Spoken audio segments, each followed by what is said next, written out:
And we're live, this time with audio. All right. Hey. So, welcome to another Retromancy. We got a canceled actual play session, so I thought we would take a look at some more rescued, very loved and damaged books from the 80s. So, it's Matt and Jeremy. Hey, Matt, how's it going? Well, how are you? I just saw you trying not to starve a little bit earlier there. Yeah, I wasn't doing a very good job. Did you? Technically, I did not starve. Oh, yeah. But That's good. Did you pull the trigger on the board game? I'm curious. No. Okay. No, I didn't. I was curious. With the holidays coming up, I just every Yeah. Kickstarter I look at, I'm just like, not today. I know. Yeah. Yeah. That has to be tricky to time that because, I think a lot of people have, funds committed to, to other things. The end of the year must be a really hard time to get people to give you $1 million for your Kickstarter because they got expenses coming up. Yeah. Unless they're doing really early Christmas shopping, like 3 years in advance. All right. So this is just a pile of the softcover books, a lot of the modules that I had from when I was a kid, stuff that came in the box sets and things that I thought we would go through. And I think I flashed the cover, the super, oh yeah, here it is. So you can tell I basically brought these boxes with these books in them like to school every day for years because they are beat to hell. I mean, they're almost completely taking the varnish off any of the cardboard here. And of course, they have the required Presto Magics applied, just like my notebooks. I'm pretty jealous of those. Hey, I have a quick technical request. Oh, sure. Can you put this camera in the Oh, yes, share it. Recording booth? Yes. Because if I can watch on YouTube, but I'll be like commenting like 10 seconds behind everything. Yes, thanks. I totally forgot. I forgot to do that. Yeah, that is a good idea. So let me share this so Matt can actually see what I'm doing here. There we go. Oh, Clarion had those stickers too. Oh, nice. I'm so jelly. I never had those. Yeah, they were they would give you, it was like a little oh, actually, here, wait, maybe I can let's see. Let me see what I've got going up here. Is this, there we go. Yeah, here is kind of what these things looked like. Yeah, they came in a package, in packages that looked like this. So there'd be a booklet. Oh, and I picked the smallest one. There'd be a booklet with a background, and then you were supposed to create character scenes, kind of like color forms, kind of like the same idea as color forms, except it was permanent. But I hated wasting them on this little tiny booklet that you weren't going to ever look at again once you transferred all the stuff on there. So I always put it on notebooks and stuff because the artwork, especially for the D&D ones, was really good. If it was comics or D&D, it was great. But if you see some of the Star Wars stuff, it's a little rough. It's just kind of. Oh yeah, that's not good. Yeah, just kind of lame ass illustrations. But yeah, they had a bunch of licenses. So they did Presto Magics for everything in the 80s, and the D&D stuff was great. It was all Monster Manual, illustrations and stuff. It was good stuff. How did those miss me? Those just completely missed me. That's funny. Yeah, I know she had. It's like it kind of looks like it's the original Monster Manual art, maybe. Yeah, like that white you had. Yeah, right. That looks like the Monster Manual white to me. Yeah, I think it was. I think they did what did I do there? Oh, I've got an infinite. I've got an infinite scene. There we go. Yeah, it was. Yeah, definitely nice quality illustrations. And something I warned you about that you can't trust me with D&D books, I guess I'll show off too. So I'm sitting in class with some felt markers. You colored it! And that's I cool. color the illustrations. Dude, that's cool, actually. Oh man, I'd love to have a coloring book of all the Oh yeah, yeah, art. That'd be so cool. yeah. If adult coloring books were in vogue in the 80s, it would have been. But yeah, They you got could. some good vibrant colors going there. Yeah, yeah, a nice set of felt tip markers. But I think that's it. So this is my old beat up basic and expert books from the box sets, and yeah, and was this a standard thing? The 3-hole punch. Yeah. Okay, because I think that probably would have saved them a little bit more if I just would have put them in a notebook, a 3-ring, instead of just throwing them in my backpack this way. But yeah, those are much loved and much traveled copies of that. And speaking of Beat to Hell, my B1 Just faded out. Yeah. The coloring and everything. So this has just been like rubbing against its neighbor forever. But here is the first module for basic, the in Search of the Unknown. So the very first Mike Carr characters, introductory module characters, 1 to 3. Is that the one that came with like an incomplete dungeon, and it was kind of like expected that you would design the rest of it? Yes, or something? it had a lot of, and that's so funny because I don't think they realized yet how much they were.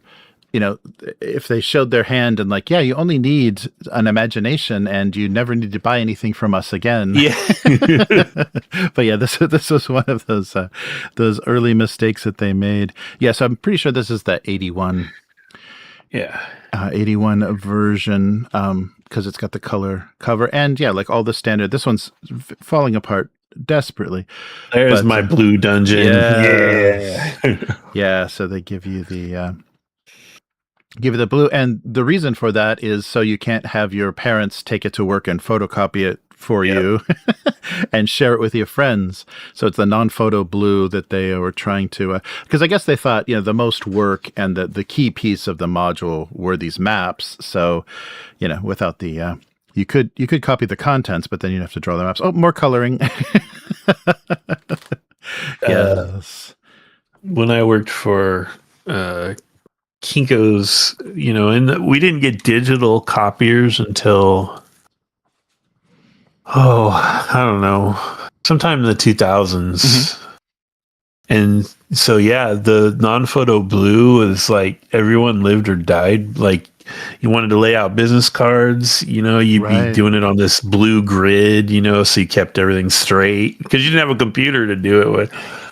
Yeah. And then you just it was like magic. For people that are younger, you just slap it down and the copier would not see the blue. Mm-hmm. Yeah, I had a ton of photo blue pencils for animation. So animation school, you did all your quick sketch, kind of your early shape drawings in pencil, and then you don't even have to do it with pen. You could actually do it with you don't have to use ink. You could just use a pencil because that would actually photocopy, and then you could photocopy that directly onto acetate. So that was an easy way to make cells. Yeah, that happened. Probably in the 90s, that was a really popular way just to photocopy stuff straight to acetate. It didn't look as good as hand drawn, straight, things that were inked on there, but but it was definitely quick, made the process a lot faster. So the other, if you're a collector of these old artifacts, the other thing you have to worry about is those staples rusting out. Rusty, on you. yeah. So yeah, it probably is a good, if you can find the same kind of staple and find something in aluminum that is not going to rust, you may want to replace those just for the longevity. But yeah, not a lot of notes or anything, but definitely yellowed pages. Oh, there's a little bit, yeah. Yes, here's some of the stuff, where they give you to add. Fill it in. Yeah. Okay. So 4 giant rats, stuck in the dwarf's stomach with a +2 spear is a +2 spear. Look at that. Oh, look at you. Already at level 1, you have a +2 spear. I was always a generous DM. Yeah. Just handing out the magic. Yeah, but you're right. Yeah, this is this one left a lot for you to stalk the dungeon, which was a very early that was the work, of the DM in early days, is designing a map and stocking it and not having everything done for you. Yeah. So we got pretty far through here because I've gone through. Yeah. No treasure at this location. Nice. All right, and you're already by the time you get to the storeroom, there's a gold dragon. So yeah, that should be fun. Hey, I'm 10 years old. 1 to 3, huh? Hey, I'm 10 years old. I was aiming big. Yeah. So yeah, this is the kind of the very first thing that I think most most kids encountered, along with Keep on the Borderlands. Yeah. Yeah, once that was the include. I think that was everybody's first and biggest adventure. It was like tables for NPCs and yeah, stuff. Yeah, That's yeah. cool. There's a lot. Yeah. Oh yeah, they're even named. Yeah, they give them names and stats. Wow, that'd be fun to bring them back. Especially those names. Presto the elf. Presto. Yeah, that makes it hard if you want to search Dungeons and Dragons Presto Magics, because that Presto character from the Saturday morning cartoon, the magician, is named Presto. So yeah, it's impossible to search on Google for any of those old D&D Presto Magics. Yeah, so and that's about. I don't think it was ever standardized, but yeah, like 32 pages. It was pretty pretty common. Yeah, the slim volumes. All right, and here's B2, the most played module of all time. Yes. Yeah. So anybody that's played this or seen this, they have this map is kind of ingrained in your psyche. The whole layout of the caves of chaos. Yes. Nice. Yep. So this is another 1 to 3, another intro module. And I love the pig snout orcs. Yeah, and I guess that was all you were dealing with, right? Is all the warring monster. It was like monster tribes. A lot of orcs, a lot of hobgoblins, I think, and bugbears, maybe. Yeah. Yeah, so they marked both of these with this big violator, these big special instructional modules. So that these kind of were a little more hand-holdy than the. Well, this is like, what was that game? Combat. When you buy your Atari 2600, it always came with combat. Right. This module is the combat of D&D. Yeah, exactly. So yeah, just check out all the. Jeff D, we got some cool we got some good boots going there, Jeff. Yeah, we got the flares, and then just want to cosplay. Yeah, want to cosplay as a Jeff D character someday.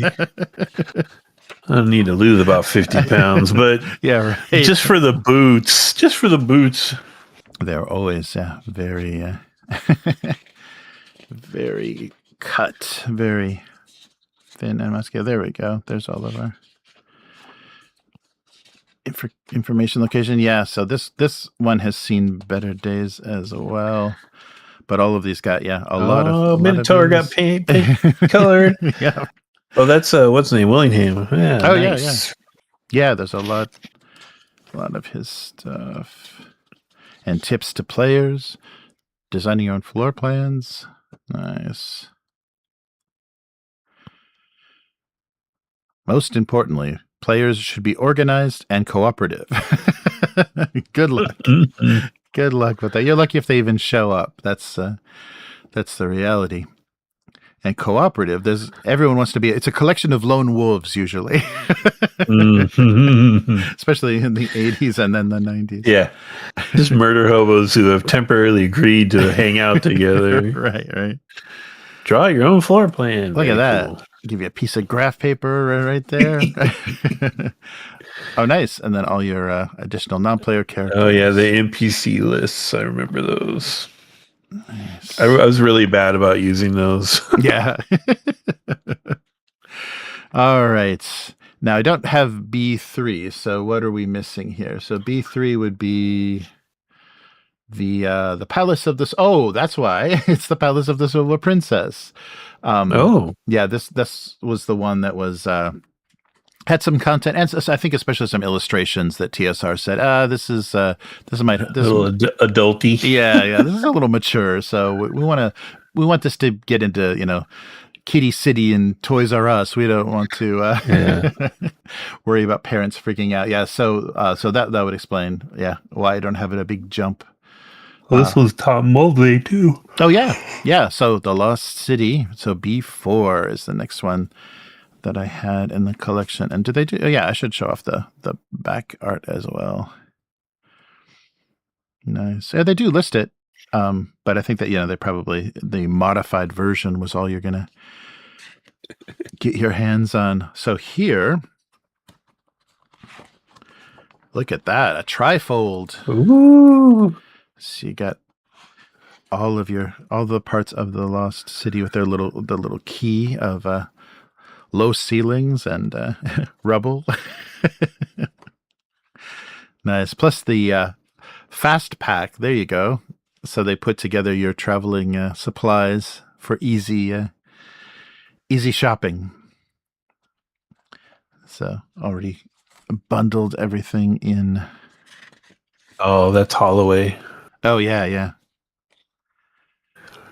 he did some cool desert one. There was that one series of desert modules.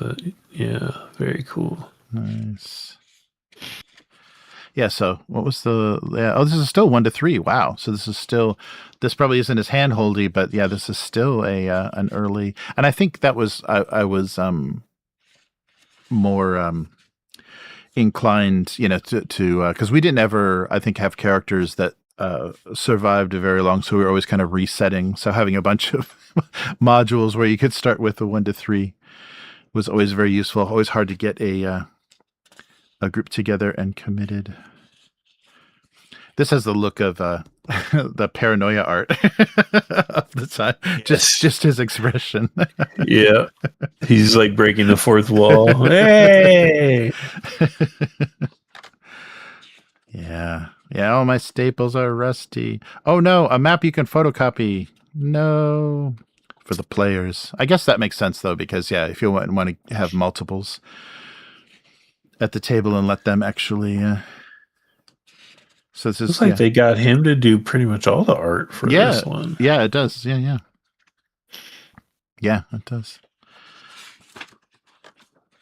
That's interesting. So I guess. Look at that one. Yeah. What do you call that? It's what do you call that? Is it isomorphic? Yeah, it's not quite isometric, but yeah, it's close. That they kind of gave you a little bit more of an overhead, kind of a 3/4 overhead view. Yeah, isometric means there's no vanishing point. So yeah, this still vanishes, but yeah, it's cool. It's a nice way to kind of understand the whole overview and where things lie. I like when they do that. I don't like when they only do that. Yes. There were one thing about Forbidden Lands adventure sites is a lot of the time they do that kind of isometric thing, but they wouldn't give you just a flat floor plan too, and be so like scratching my head going, okay, I'm pretty sure this is going up here. Right. Yeah. That was a little, when I unboxed the new Vaesen starter set, I thought the map of the castle was going to be really cool, and it was just a little isometric floor plan. I'm like, oh, okay. it's kind of cool, but not what I was dreaming of when you said, full map of the castle. Did we have, because there's a lot of box text. Yeah, I don't remember seeing, they didn't have that hadn't quite started yet, where they're saying, and then read this, and then read this. So box text is making its early appearance. Yeah. Mm-hmm. Yeah, each one of these areas has a little something to read. One of these might be Secrets of Salt Marsh. I don't know. But like sometimes the box text is like the whole page. Yes. And like, this is crazy. I'm not going to read this. Yes. Yeah. I like a lot of Free League stuff. They will say, and I think even Chaosium does this as well.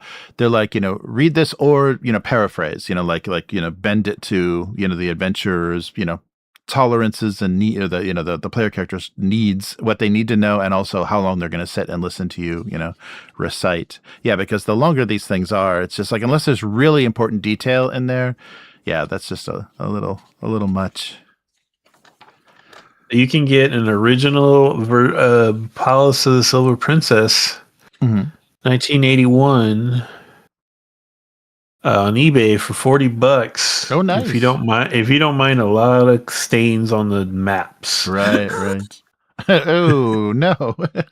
Yeah, so the green one, is the re-release. Yeah, so the orange cover is the Gene Wells. Oh, the green one is the re-release. Okay, yeah. So this isn't even the juicy one. Yeah, the Gene Wells version is orange, which I don't think there's very many. I remember reading in one of those histories that there weren't that many produced. They were mostly just produced for the office kind of proofs, and so those stopped it real fast. Yeah, huh? Yeah, those are the surviving ones. So it wasn't even like the deities and demigods kind of thing. It didn't even make it to retail, I don't think. Yeah, and then Tom Oldvay had to redo it to acceptable limits. Nice. All the underground. Who is the guy? People dressed like animals? Is that what's going on there? Yes, it's the Sindasians, special type of normal human. They wear colorful masks and bright clothes and carry short swords. I think they invented furries. Yeah, I think so. They've lived underground for so long, they are -1 to hit when attacking in full sunlight, like goblins. Nice. Yeah. You leave people underground long enough, they turn into furries. Nice. Yeah, it's interesting. There's a lot of repetition. I guess this is to show the players, so you don't have this is your menu of adventure bundles, and then they please choose your kit. Yeah, that's cool. They repeat it in the book. Yeah, and another basically like giving you handouts, which is a very more modern idea than. That's true. Yeah, very, very much. And yeah, here's just pre-made characters too, because this is 1 to 3. So it's like, okay, you don't want to roll dice here. Pick one of these. Wow. But that'll get you playing a heck of a lot faster. Yeah. Just go down, find the best AC and pick that one. Right. So yeah, this has still got the other two didn't, but yeah, this has got the 3-hole punch in it. I wonder when they stopped doing that, because that was like a standard thing for a while, but yeah. Yeah. I'm surprised you had to see modules. Maybe it was all the ones associated with basic. Maybe, yeah. Yeah, that's the expert ones there. Right. Yeah, I think that's the only one. I think this B4 is the only one that's punched, so they may have had, and it may have been just depending on where they released it. Depending on this lists, both the US and UK. Yeah, so already they're listing the TSR UK on the front by B4. Wow. All right, so here's the expert module. So the first one for expert, and again, it's been hauled around forever. And the thing that stands out about this is wilderness. Yeah, so this is the first kind of like really crawl in the wilderness. Oh, some painted Willingham art. Yeah, that's a cool one. Yeah. Nice. Yeah, so here you go. So 3 through 7. So do you have your boxes for basic and expert? Yeah. Yeah. Yeah, I had to pull. Do you have them within reach? Oh, sure. Yeah. They're flattened. The only way that they survived is they were flattened. Some of my box sets, they got so damaged, I just cut the cover off of them and just kept the cover because the sides were so crushed. Yeah. I'm just curious because I'm wondering if your copy of Isle of Dread fits into your expert box. Oh, okay. Let's see here. Yeah, so my expert box is very crushed, but we can still approximate. Simulate it, yeah. Yeah, because I've done some repairs. So I cut some new tabs and did some repairs. So I'm going to slowly repair everything and get it, at least so I can put it on a shelf. But yeah, so here's the expert. Yeah, so Islager, let's see if it fits. Oh no, I don't. Nope, I don't think so. Yeah. Okay. Yep. I don't know. I want to research that because when I got mine, it was crammed into that box. It was all folded Yeah. up on the end. Yeah. It doesn't. And it just is. Yeah, they're just not meant. Either they're not meant to be in there, but it comes with the expert set, or it did. Right. Or people were buying it separately, and it was printed bigger or something. I don't know. It was weird. But you have your original one, so that wouldn't make any sense. Yeah, I wonder if it. Yeah, weird. I wonder if it. Yeah, if it was in the box, I wonder how they pulled that off. But I do have a little treat though. So we're going to go through X1 and X2. But I also found in my little supply. I think I bought these at a later date, like at a huge like. I have a vague memory of a large bookstore in Seattle that had like a bunch of clearance D&D stuff. And look at this, Isle of Dread in the shrink. Yes. And so X1 and X2 still sealed. Isn't that crazy? Yeah, you need to put those in a vault. That's like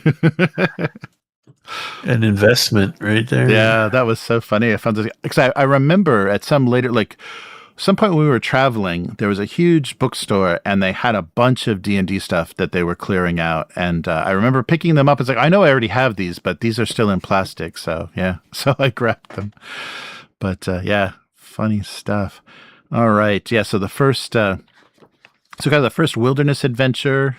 Oh, let me see here. There we go. Yeah, so I had some magazine clippings and stuff in here. So they've stained the... stained the inside of there pretty brutally. But yeah, Taboo Island. Yeah, this is where they introduced hex crawl. Yeah. You're basically wilderness adventuring across the island. So yeah, David Cook and Tom Moldvay. Oh, sorry. Let's look at the back. Oh yeah, we did already. That's right. The nice painted. Those flying monkey guys. Yes. Nice.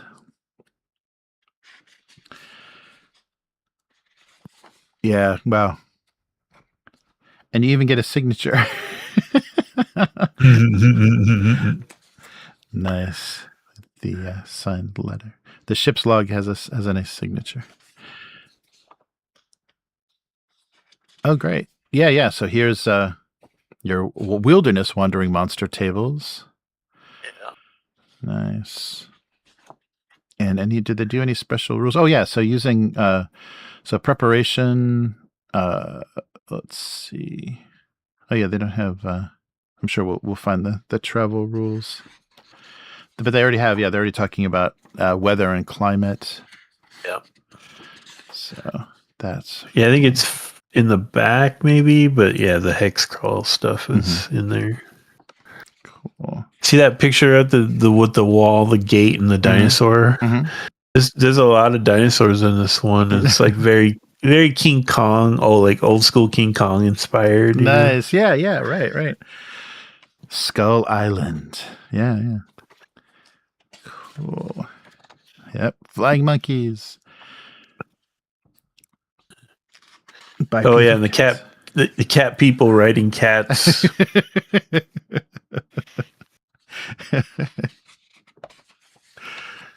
That's not right. No. Yeah, lots of dinosaurs. A deranged Ankylosaurus? That's got to be the worst. How would you know it's deranged? His walnut-sized brain seems to have failed him. Nice. Yeah, very hand-drawn feeling on that. There we go. There's our hex map. Yeah. And I think there's a blank one in the back so your players can kind of draw it as they explore. Nice. Oh, yeah. That's perfect. And your caves. And here's the whole continent, not just the island. What's that world called? Is it Mystara or something like that? Yeah, is this the... Yeah, let me check the... it's going to be all the way at the bottom. Yeah, let me see what they say about X1 here.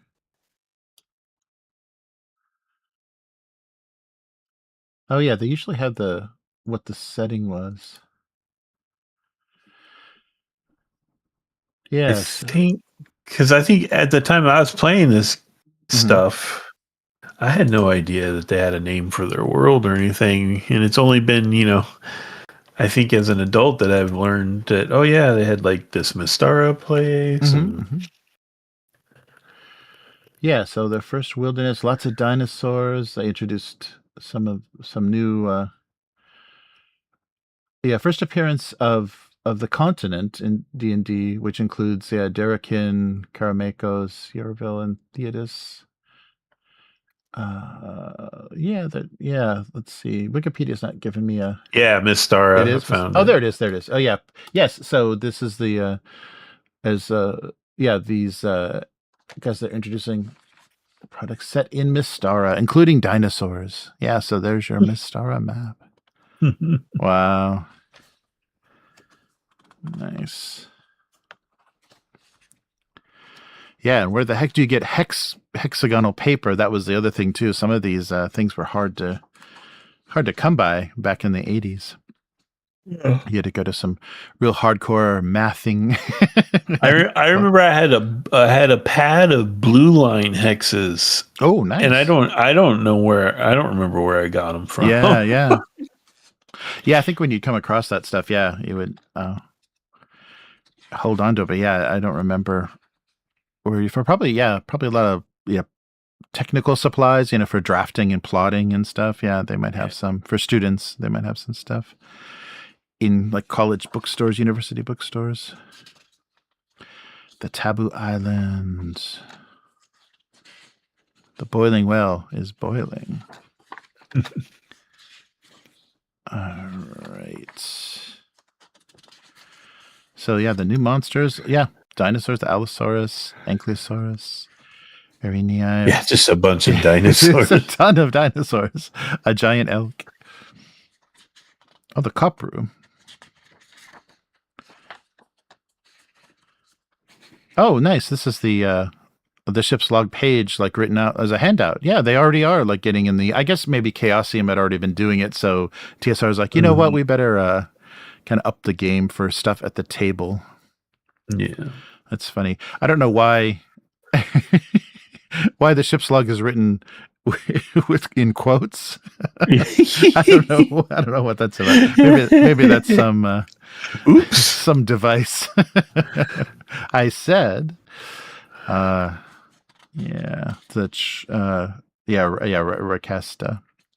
Are they still? I'm sure there's got to still be cat people in as a playable species in 5e. Rakesta seemed to be something. Yeah. I don't think that's what they're called anymore, but yeah. Yeah. Rakasta sounds a lot like what are those other ones? It's like Indian ones. Rakshasa. The cat djinn type kind of creatures. Right. Yeah. It's probably done more. Yeah. There it is. Oh yeah, that's so cool. Yeah. So they can as you're traveling. They gave you the mountains and like the coastal forest, and then you got to figure out. Yeah, that's great. Good stuff. And I think this is my contribution. This doesn't look like it's official. Little compass. Yeah, doesn't look like official game art. I need to know which way north is. I'm gonna say up. Nice. All right. So Isle of Dread, and now X2. Where are we here? No, I never owned this one. Oh yeah, but this is not affiliated with the Amber novels at all, right? I don't believe so. No. But it is. Okay. It is ranked the 15th greatest adventure of all time. I don't know who would do that. Wow. By the Dungeon Design Panel of 2004. I guess that was Dungeon Magazine and Paizo Publishing. Yeah. So some people have big love for it. Yeah. Is that Errol Otis? It looks like it. Yeah. Oh, yeah. Yeah. There's the signature. Yep. Wow. Look at that 81. Some more fun that's on cool. the back. Yeah. Roslav. Nice. All right. So, yeah, they don't designate this as any. So, more Tom Mold Bay. And we got the Castle Amber in all its glory with the key. The Indoor Forest. Indoor forest. Wow. Mm-mm. Wanky. Wow. That's an interesting illustration. It looks like it was done almost reverse, like scratched out of on a scratch board, like a black background. Yeah, a lot of this is very interesting. Look. Nice. So it's only got 9 parts. Wow. This little booklet's got 9 parts of the adventure. Clarion says this one was a trippy one. Okay, so I guess Clarion's played this one. That's cool. Yeah, it looks like, since they're taking you through all the... More narrative than the others, she says. Oh, cool. Okay, cool. Yeah, we got our box text again, kind of. 2 men are duking it out in the Grand Salon.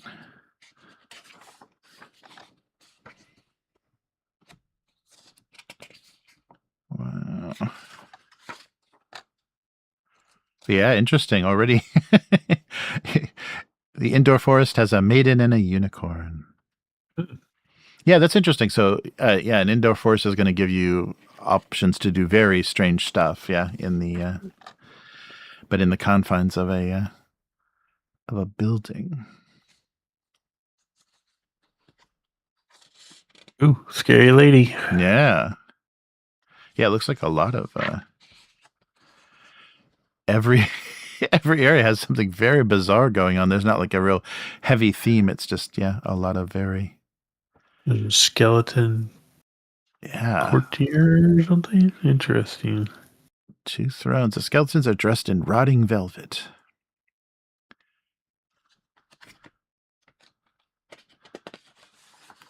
Oh, we got some more hex maps for the whole Provence. Oh. Did they really expect you to be able to read?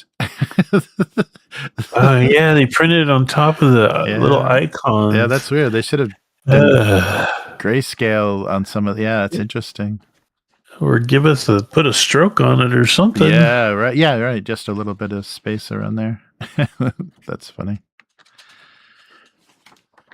Oh, what'd it say? Every room has a story, and the stories add up to the overall story. Okay, that's cool. Yeah, really. Yeah, it really does feel like that. Like everything is, kind of like a tale. Yeah, like a some sort of folktale or fairy tale based imagery. It's very interesting.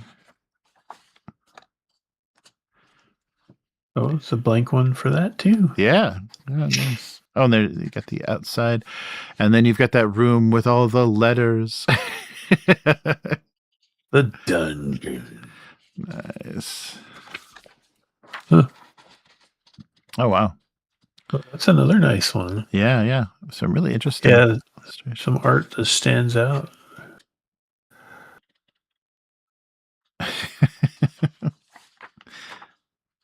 Wow. Yeah, it's a lot.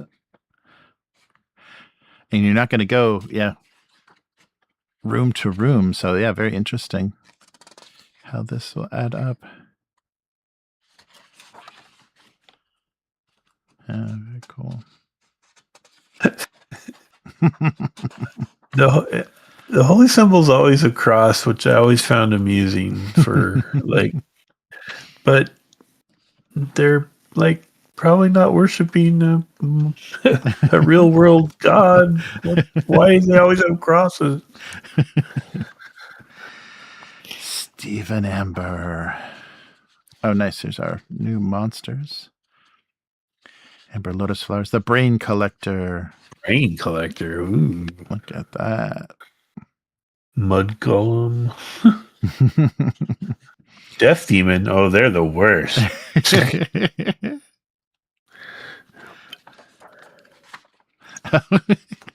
Or the dreaded grab grass. No. You save as a normal man from the grab grass. Nice. Oh, that's good too. Pronunciation guides, especially when there's a lot of French, it's appreciated. Wait. What is that one at the top on the left page? Pagan? It's just randomly pagan. All right. Worshipping the gods and goddesses of nature. That's funny. It's a new monster. Oh yeah, more handout type stuff. That's cool. That's cool. Yeah, a large indoor forest. Yeah, that's really cool. I guess it's not an insane amount of rooms, so yeah, you would be able to go through that and have it kind of have an interesting narrative flow and connections. Very cool. All right, X2. So now we're just getting into just random. Maybe I like the art on the cover. Maybe it was on sale. You never know. You're on the AD&D, right? Yes, yeah. I think we're going to be. I think the rest is AD&D. Yeah, we are firmly. And then there's some Beck Me stuff down here. Yeah. Oh wait, here's an X3 for. Oh, that's interesting. So they changed, I guess this is, oh, that's funny. Yeah, they kind of renamed stuff.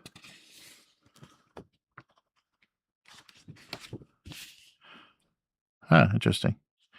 Yes. So Beckme, I guess, changed a lot of the numbering. All right, so what do we have here with our C1? The Hidden Shrine of Tamochan. I don't recognize either of those names. Harold Johnson and Jeff R. Leeson. Yeah. Definitely kind of an Aztec feel to that one. Right. Yeah, so let's see if there's any stuff that sounds out. Oh, this was an Origins 1979 tournament module set in Greyhawk. Oh. Yeah, so it doesn't have the. So there is a lost. Yeah, so when it was published, it was the Lost Tamochan, and doesn't have the designation. So they published it later as C1. All right, so yeah, levels 5 through 7. This is pretty. This is a pretty chunky one. A couple of these are pretty intense. Yeah. So deluxe set with over 15 illustrations. Wow. 15. Oh, yeah. Wow. We got another gatefold here. Yeah. Nice. Ooh, look at that. That's cool. Yeah. Yeah. So another kind of thing for the players to contemplate. An altar that may or may not go well. And a big old dungeon in a step pyramid. Yeah. Looks like. Yeah. Right there. That's nice. Yeah, we could have really used for Peru. We could have used a cross section like this of where you guys were going, because I think it was hard to understand from the explanation, kind of how things were laid out. Oh, okay. So yeah, this is very. Like visual stuff. Yeah, that's nice. So like the Dark Sun stuff that they do, where they do. So you just give them an illustration, and so you describe it, and that's what you see. That's like Tomb of Horrors had that too. Oh, nice. Yeah. So this is the deluxe part. Yeah, it's nice. These are really great detailed illustrations. So very evocative. Nice. So that's a little include. Oh, that's funny. Yeah. So they just reproduce the. I guess I wanted it to be its own little booklet.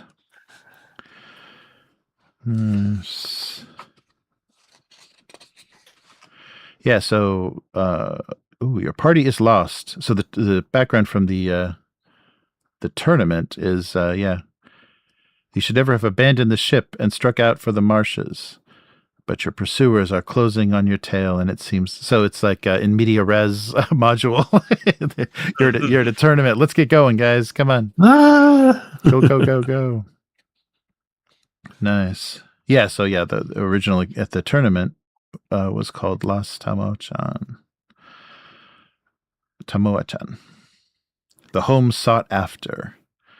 So the hidden shrine is part of an ancient ruined city. Players wanting to investigate the city may wish to camp nearby. That's always good advice. Oh, notes on tournament play here. I was just curious how they change things. So the purpose of tournament play is to get out of the ruins before the time runs out. Choosing less direct paths, arousing monsters, or searching for treasure will cost players precious time. There's a time limit of 2 hours on tournament play. If a shorter playing tournament is desired, it may be played that the party reaches room 39 when they reach room 39 safely. That's funny. Yeah, that was the sinking tower when we played the Dragonbane tournament adventure. Yeah, it had a hard a hard 2 hour. Yeah, hard 2 hours. It would have been really hard for us to maintain. But yeah, presented a lot differently. I can't even imagine. Like, just there's so much time wasting and bullshitting in normal role playing sessions. Like, I can't even imagine sitting down at a table at a convention and like, okay, stay focused. Yeah. We got 2 hours. Ready, go. Yeah. Yeah, we've only got these folding chairs and this card table for 2 hours. So. Yeah, lots of boxes. It would take you more than 2 hours just to read all this box text to the players. My God, look at all that. Yeah, it was probably 2 hours because that poor DM was going to run it like 4 or 5 times. Yeah, that's right. And one extra on Sunday. Yeah. Nice. Yeah, it's a shame with these, that so much work. I guess it's nice that they released it in this way, so you can spend more than 2 hours going through it. Because just think about how much work went into this and how much is missed every playthrough. They probably see 10% of this. Just the gibbering mouther. Nice. I wonder if this is where it was first introduced. That's cool. Oh yeah, maybe.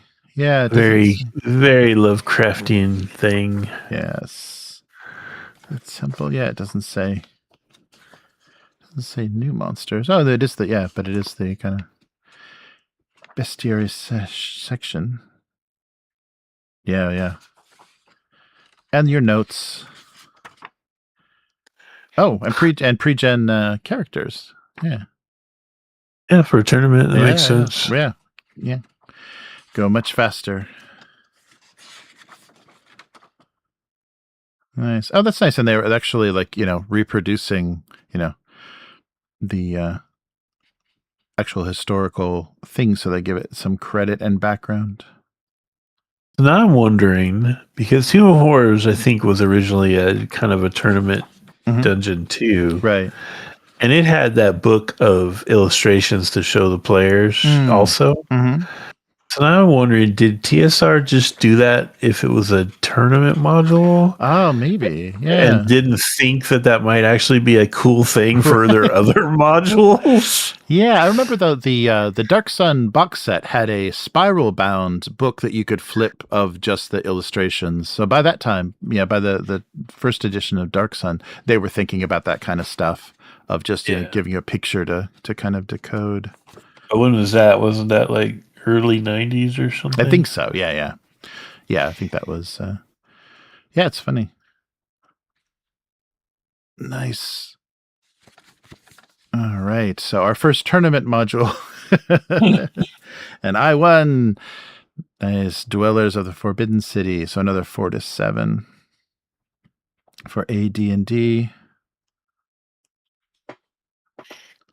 Nice. Earl Otis on the front. Yeah, I think Earl Otis on the front, Willingham in the back, and I've pretty much gone with it. Pretty much picking it up as a little kid. Oh, there we go. Oh, that's cool. Yeah. All cut out. Like, that's a neat look.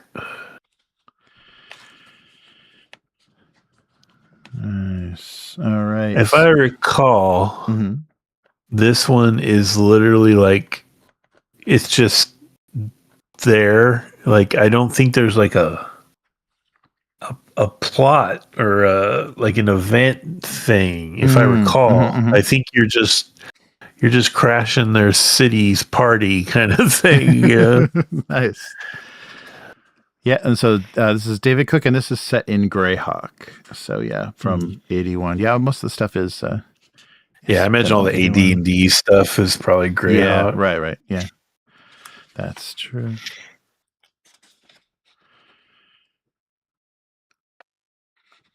Nice. Yeah, there's some great. Oh, that's a what the hell are those things called?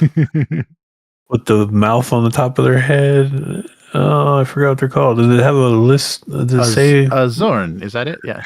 Zorn. Yeah. There he is. Freaky deaky.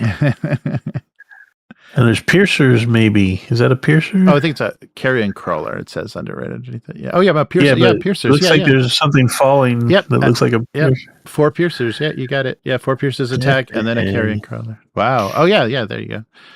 Nice. Some classic.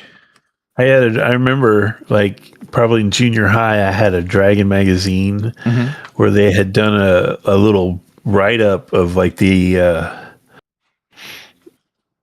biology and anatomy of a piercer. Oh, wow. It was like it was like a multi-page thing, and it had these cool art, and like the way they got into it was like basically the piercer was like a almost like a crustacean thing, where the thing that looked like a stalactite was just kind of its shell almost, and so they would like crawl on the floor and then crawl up the wall and then go back to the ceiling and then fall on somebody. Nice.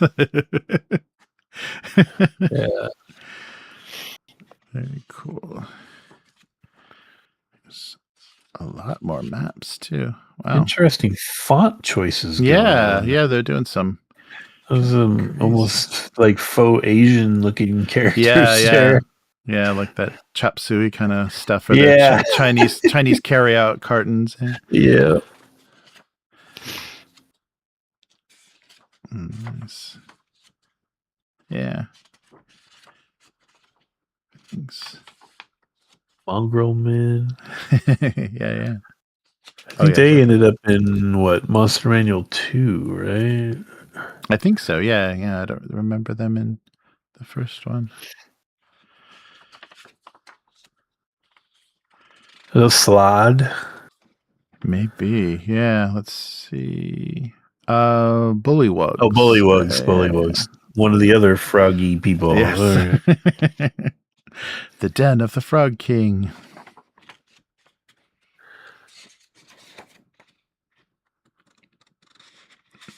How many pictures are there where that is basically what's going on? Is someone's coiled up by a snake and they're pulling back their sword to hack at it? There's like, I think Frazetta's done one of those. Yeah.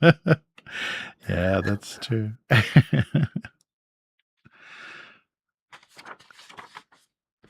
Nice. Oh, yes, our new monsters. Oh, an Aboleth. There he is. Yeah, that was definitely a Monster Manual 2. Yeah. Nice illustration. Yeah, that's interesting that it's in here because it's in that other classic AD&D module. Was it Caverns of Sojkant? Mm-hmm. There's an Aboleth in that one too. Nice. The Mongrel Man, the Panglung.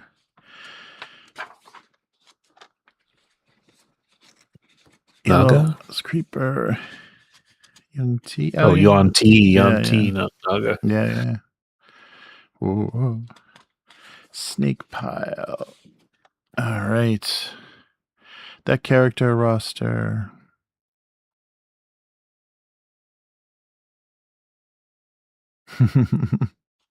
Suggested magic items.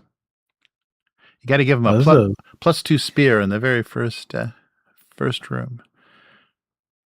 A spread on levels there. Mm-hmm. Oh yeah. Yeah. Who's gonna pick the level 3? Oh, I guess he's a magic user. He's multi-class. Nice. Oh, I see. Nice. I don't even remember how first edition multi-class rules worked anymore. Yeah, right. All right, so that was I1. Oh, here we go. Here is a look at this. Oh, this Border Peaks. Yeah, this is a thick module. Dude, this is the Gonzo one. This is yes. I think DCC's whole thing is built on this module. I think you're right. Yeah. I think you're right. Yep, ranked the 5th greatest adventure of all time. Yeah. Wow. Yeah, this goes completely. Oh, and this has another. It doesn't. Yeah, this has an illustration booklet as well. That's probably nice. contributing to the thickness of it. Look at that. That doesn't look like a dungeon. That looks. They're fighting Vegapygmies on a spaceship. What? Get out of here. All right. There's this guy that makes music that's mostly inspired by old D&D and Dungeon Crawl classics and stuff like that. His band, which is really just him, is called Loot the Body. But he has a song called "We Are the Vegapygmies." It's awesome. And already an early precursor to things everybody hates in video games: color-coded card keys for doors. Nice. You don't have the orange key. Sorry. Yeah, we got 6 levels of these. Circular levels. Look at all that. I think this one, if I'm remembering right, did the Gamma World thing too, where there was some kind of little thing you rolled on when you tried to use a technological device. Oh, yeah, right. I think you're right. Yeah, we'll keep an eye out for that. Yeah, what year are they still calling this? Is this still... Yeah, still 81. 81. So let's take a look at the special booklet. The S series is my jam, dude. I love the whole S series. I wish I still had those. Yeah, so that's S1, Tomb of Horrors, S2, White Plume Mountain, S3. The greatest. Yes. White Plume Mountain will always be my favorite dungeon, even though it's ridiculous. So yeah, this was S3, Expedition to the Iberia Peaks, and S4, the Lost Caverns of Sojokanth, and then and actually then they did there's an abridged compilation called Realms of Horror that was done in 87. Oh, interesting. Yeah, Wizards did like a Return to White Plume Mountain one, I think, and it's like, Yeah. I really I don't want to pay the $50 or $60 or whatever it is, but I want to see what they did with that Heroes of the Borderlands, their new take on Keith. Yeah. And see. I'm curious about it, but I don't think it'll ever. It's just purely academic and not anything I want to play. So there's a special booklet with over 60 illustrations. Yeah, I guess you need a lot of visual support for this. What? This doesn't look like any dungeon door I've ever seen. Yeah. Yeah, and that's really cool too, because it's like that's one of those problems, right? It's like if you're playing a fantasy game and you're gonna put in a piece of technology, and you're like, how do I describe this so that it, they're like looking at it from their character's point of view, and I'm not just saying it's a pack of cigarettes or whatever, and like yeah. But if you have this artwork, you can show it to them, and they're like, oh shit. Silly looking robots. Yeah, very silly. Very silly. Yeah, great. Some great Earl Otis stuff, though. This is wonderful. Yeah, this is what you see on the table. Yeah, it was basically like an alien zoo ship, right? That crashed in a mountain or something.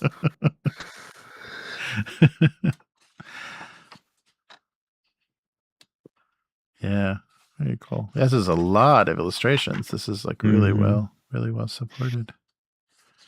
Yes. Giant slug thing. Yeah. Oh, some color. Oh, color. Yeah. Nice. Look at that.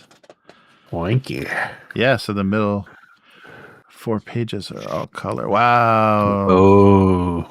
That's great.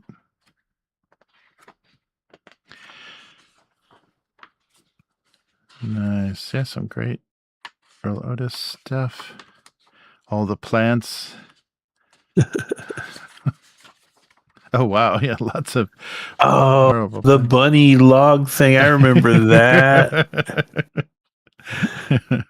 Yeah, see, the problem with that is you'd never want to show him 43. You'd want to show him 42. Yeah.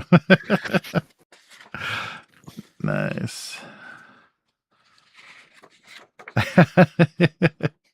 The characters examining the the space lounge. What is this thing? Why is this night sky on there? All right. Oh, I remember the fencing robot. That's cool. Yeah, good stuff. Yeah, I think you're right. Yeah, this became the DNA of Goodman Games. We can do Dungeon Crawl and Mutant Crawl. Yeah, those are. I think they were Needlers, and which was kind of a cool crossover because they had those in their Star Frontiers sci-fi RPG game. Nice. Yeah, great stuff.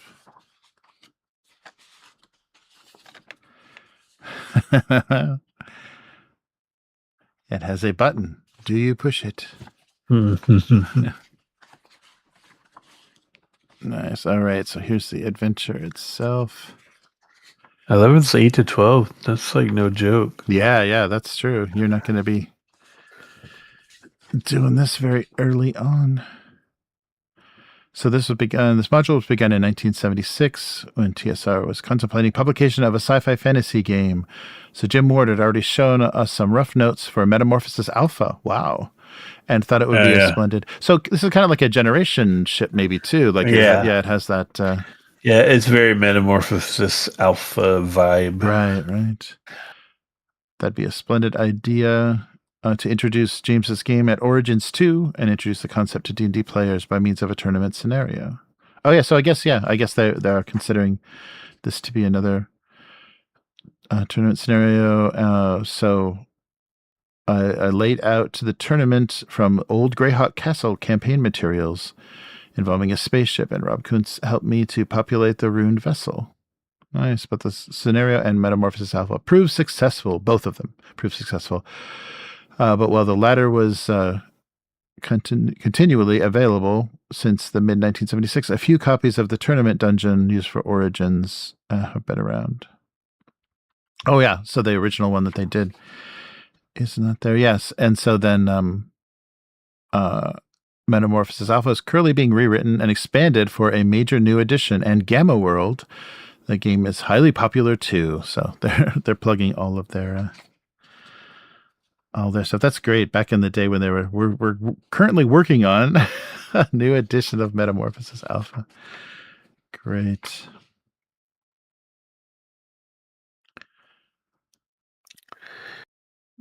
Yeah, with Star Frontiers and Gamma World, they just didn't bother to resuscitate Metamorphosis Alpha. Yeah, right.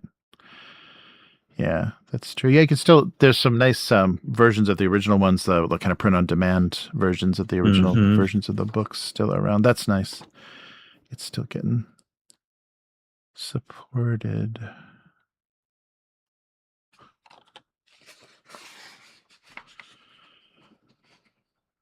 Officials, officers, and technicians' quarters. Oh, wow.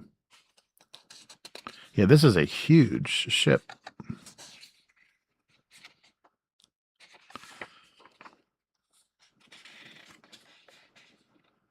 Oh, that intellect devour. Yeah, looks like it. Yeah.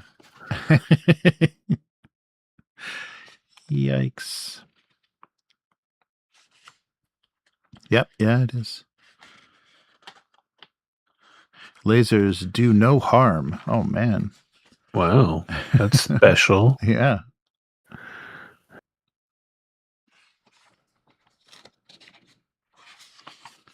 Wow.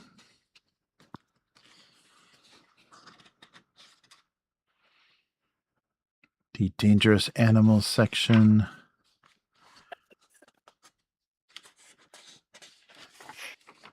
Oh, nice.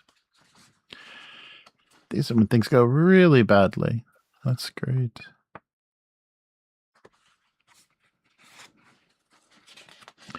Yeah, all my poor staples are beyond rusted. They're just a corroded mess on all these poor books.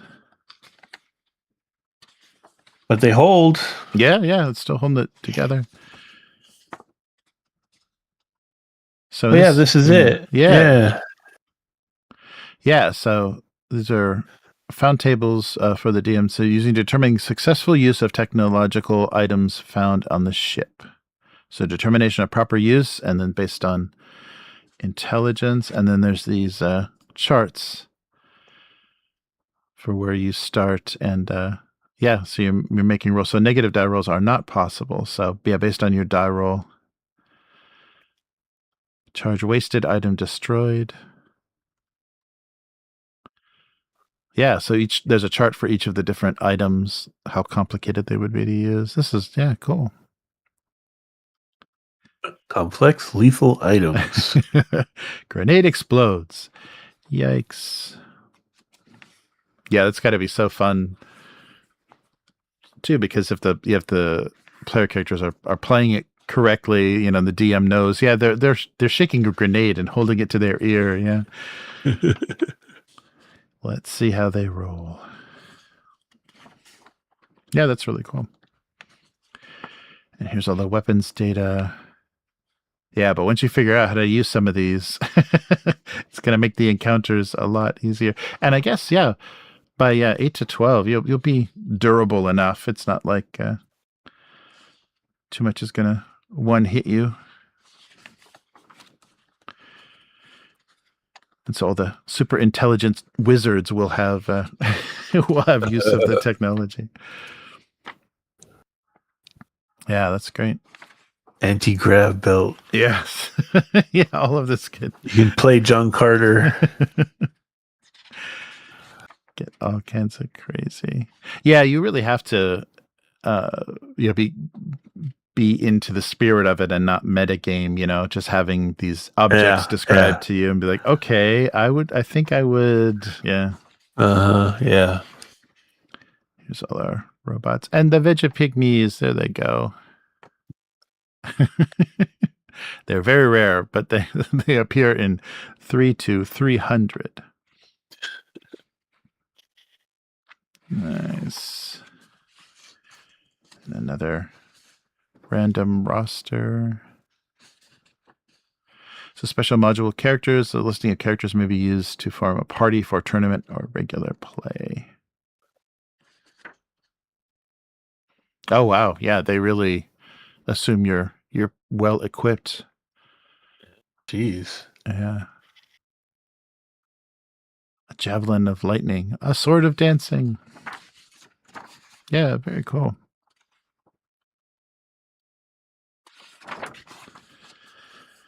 All right. Oh, and here's everything available. They usually put on the back.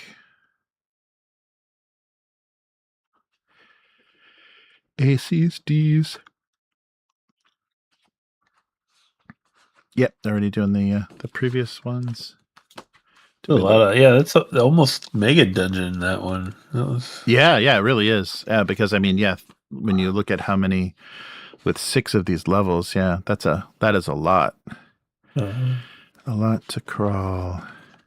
All right. And then N1. So 1 to 3 for AD&D against the cult of the reptile god. I had a soft spot for lizard men, so anything with them was gonna get my attention. Or giant turtles. Let's see. There's the village map.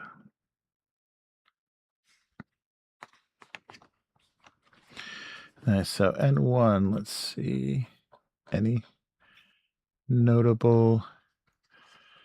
Level 1 to 3. That's actually a low level one. That's cool. Yeah. So N2 is 2 to 4, N3. Oh, N3 goes back to 1 to 4. Oh, interesting. Yeah, and the N series. Oh, novice. That's right. Yeah, so N is for novice series. Ah. That's why. Oh yeah. So what was S special? That's funny. They are special. Yep. Very. Every one of those modules is its own thing. Yeah. Oh yeah. So the eyes are intermediate. Yeah. So they're already doing this interesting coding. All right. So this is Douglas Niles. Terror by night. The village of Orlane is dying. Wow, 4 to 7 characters. First through third level. That's quite a group. Yeah, so 82.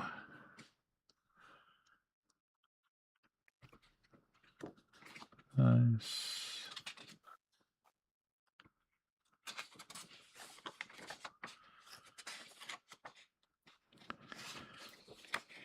So the village, the cult.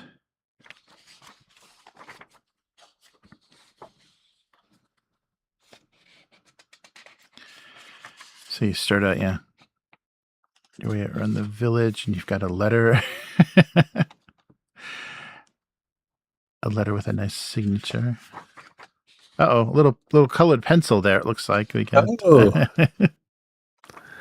Nice.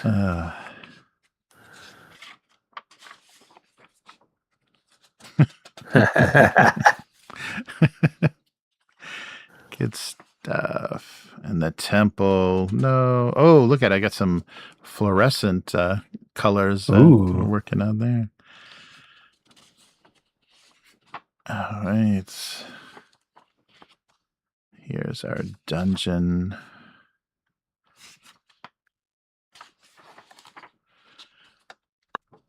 The Golden Green Inn. Inn of the Slumbering Serpent. That sounds like a place you want to fall asleep. Yeah. Cult members. Yeah, so not insane on the box text, so a lot of just little descriptions. Oh, there we go.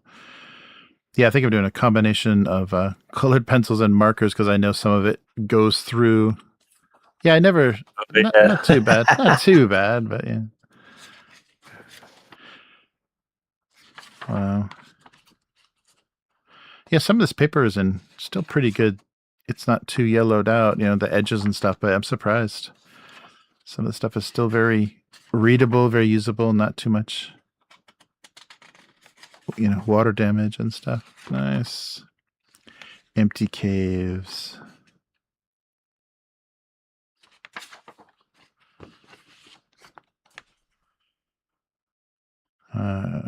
So further adventures, if the party succeeds in destroying the cult, the village will return to normal. Yeah, and some more pre-rolled characters. Wow, I didn't know that was, I don't remember that being so common. I don't want to roll up a character. Just give me a character. So the novice series. Oh, there we go. Yeah, I didn't remember when I got this, but the look at that halfling's pant leg. Yeah. The flare on that is amazing. So this is the first in the T series. T for Temple of Elemental Evil. So yeah, this and then because this is like the prequel to that, right? Right. I believe. Yeah. And it says 81. Yep, there's Hamlet. Wow, that's kind of fading. And that's a lighter blue. Yeah. It's very, very light, and it's got the nice little staple rust on it. Here, let me see. Oh, actually, I don't think it's here. Yeah, I had the big Goodman Games box, but I think it's at the office because it's really huge. It's a real,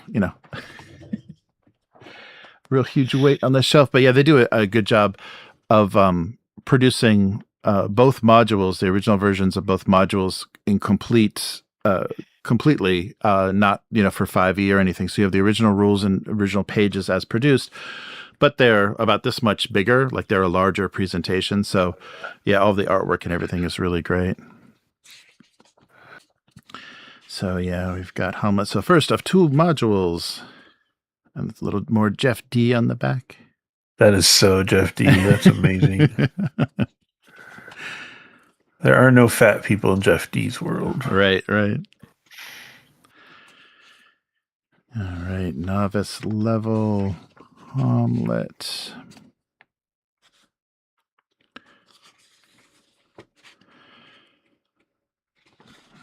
Yes. I seem to remember it's some kind of, was it a cult of some kind of evil god, right? Mm-hmm. And then man, I can't, it's been too long. Yes.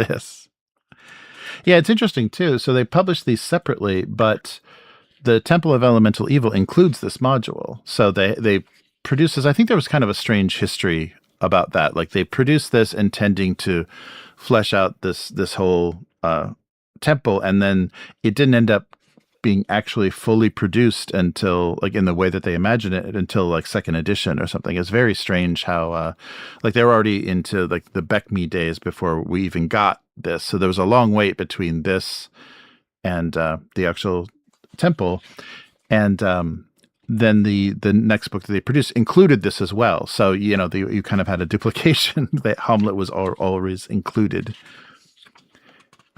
Inn of the Welcome Wench. Yes. No. Inn of the Redacted by Wizards of the Coast. Yeah, some of these margins are getting they're printing a little close to the edge there. That's interesting. Yeah, they are. They're cutting their books a little tight. I guess that makes the text bigger, but yeah, the margins are pretty minimal. Yeah, this is there's the moat house in all its glory.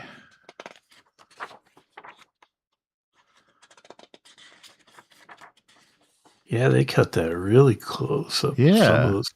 So, and you got an ad for Gen Con. Yeah, this is interesting the way this is produced. There's all the floors of the Welcome Wench, the Trader's Establishment.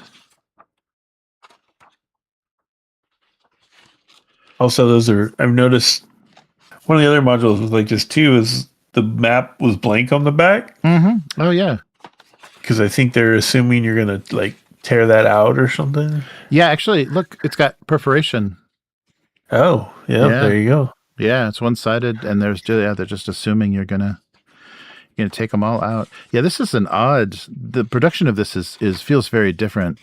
Like the quality of the paper and the way they've kind of those weird margins and this like under printed map is a little strange. Yeah, there's no weird designation for this, but this is a lead-in for T2, but. I don't think we ever got, like, in this presentation, a T2. Yeah. So there's Hamlet. Very odd. Yeah, very odd presentation. I remember there a story about the strange delay, like this release, and then the actual temple there was some problems. The timing was not good. All right, so here is a collected reprint. So this is I think an original, like one of the more classic, like 70s adventures, and these as separate modules. Yes. Right.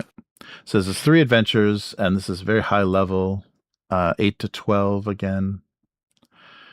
But yeah, so the Giants series. Yeah, so originally published 1978, and then this is a collection of those 3 adventures. Wow. With lots of maps. Wow. They get really small too, just to get them all in there. Yeah, those are tiny. That's an interesting choice. Maybe turn them a little or something. I don't know. Yeah. Interesting. Oh yeah, and here that's cool. So just to let you know, yeah. There you go. Here's the original presentation, and then here's everything collected in the the new version. Yeah, so originally published as 3 separate, so G1 to 3. Herein contains referee notes, background information, maps, exploration keys of the 3 adventures for AD&D. Nice. This module can be used alone or as the first in the series of adventures that includes D1 to D1 and 2, and then D3. So Descent into the Depths of Earth and Vault of the Drow. And then Q1, Queen of the... Oh, that would be cool. Yeah, Queen of the Demon... Demon Web Pits. Let's do it. First, we'll beat the giants. What's that? I'm just Googling Jeff D because it just popped in my head. It's like, I wonder if he's still alive. He's only 10 years older than us. Yeah, dude was young when he was doing those things. Yeah, he was super young. He's still really active. He's got a really active Patreon and stuff. Yeah, he's doing he's doing some I think some Greyhawk comics. Yeah, he's still doing some cool. some stuff. Yeah.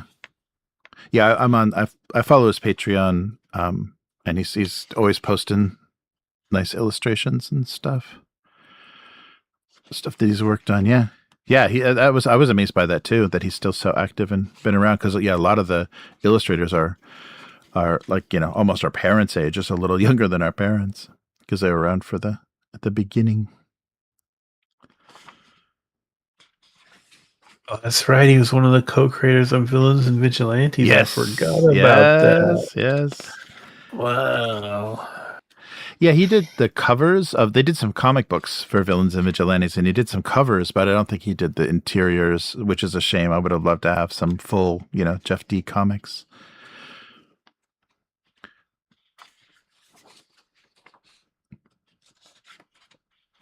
That's one that you'll have to do a flip through for sometime. Oh yeah, Villains and Vigilantes. Yeah. Yeah, definitely. That's a fun one.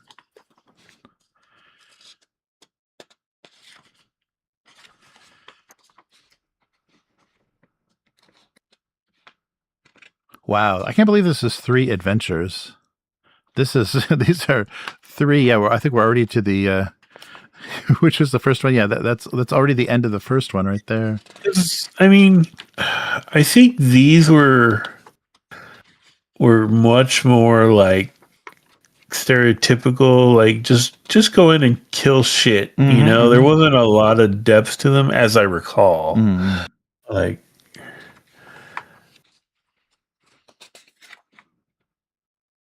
Yeah, I'll do in a second.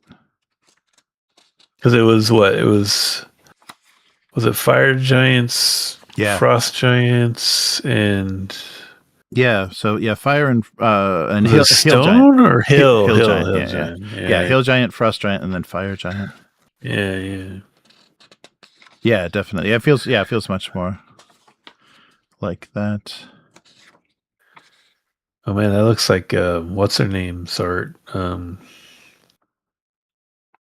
This Danforth kind of. Oh yeah. Let's see. Do they credit? Oh, sorry. Bum. No, I wonder who that is. Yeah. No Liz in the credits. I don't see a signature either. Oh wait. Oh no, that's that's not a signature. Those are cracks. Part of the design. Nice. Huh. Yeah, that's quick. I can imagine how thin the oh no trolls, the classic pickle nose trolls. There's a lot of them in that room. That's bad news. Yikes.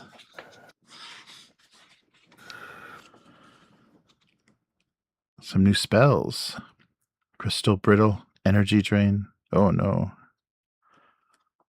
Oh, looks like Robert's watching on Facebook. Oh, cool. Hey, Robert. Nice. Did you guys ever finish Saltmarsh or no? No, no, I didn't. The timing, timing for the my time off, it was bad. Oh, yeah, that's true. That's true. Yeah, you did have you had a good reason not to. Yeah, but I think they did. Yeah. I'm pretty sure. I'm not sure where things are now, but Yeah, and we did a almost like a one shot of a I can't remember, like a second edition or something. Yeah, we played a couple of different versions of some old classic stuff. But I missed Village of Hamlet. I was in for part of the I think the later half of that. Oh, and more official tournament characters on the back. Huh. So again, another thing. Oh yeah, so this is another. Yeah, they marked it as another Origins 1979 tournament module. Yeah, so this is also, I guess they built it out to be a tournament module as well. Wow, a lot of those. All right, and this is interesting. I don't think I don't remember if I ever had the marker to this, but do you remember this technology? The invisible marker, invisible ink stuff? Was it like you wrote and then you rubbed on it or something? You like revealed. Yeah, it was kind of like there was like a gray area or something where we'll probably see. I probably have revealed the whole thing. But so yeah, this is a solo module. So yeah, M1 for the master set. So this is all Mystara, Mystara stuff. And this piece of Velcro had a pen Velcroed to it, under the shrink wrap.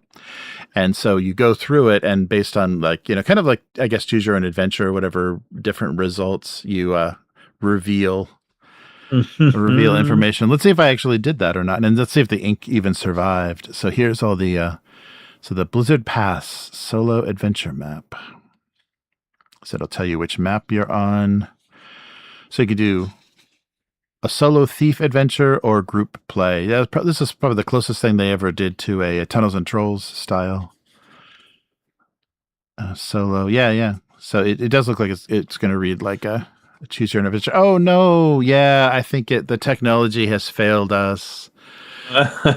So yeah, you have like a white box, and when the yellow pen is on it darkens the text so you can read it, but no longer. It's the acids have eaten it up, probably. Yeah, you can barely kind of see what's going on. Oh yeah, you can see a little sleeping in a chair, something.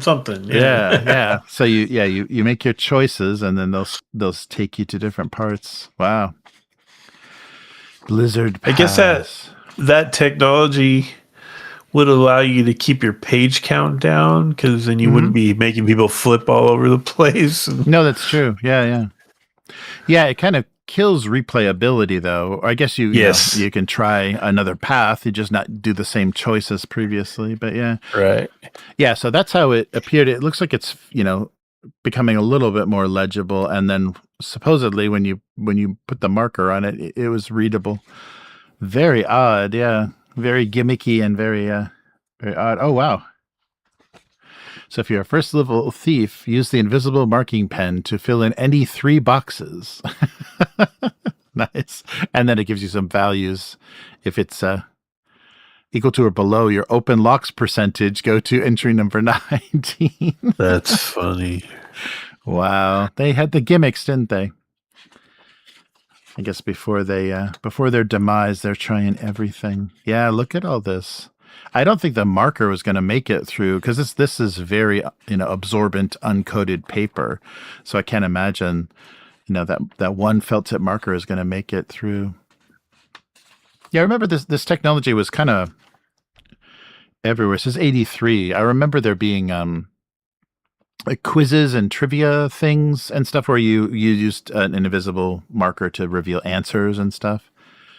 That makes sense. Yeah, there was always that weird yellow marker, though. Yeah, so funny.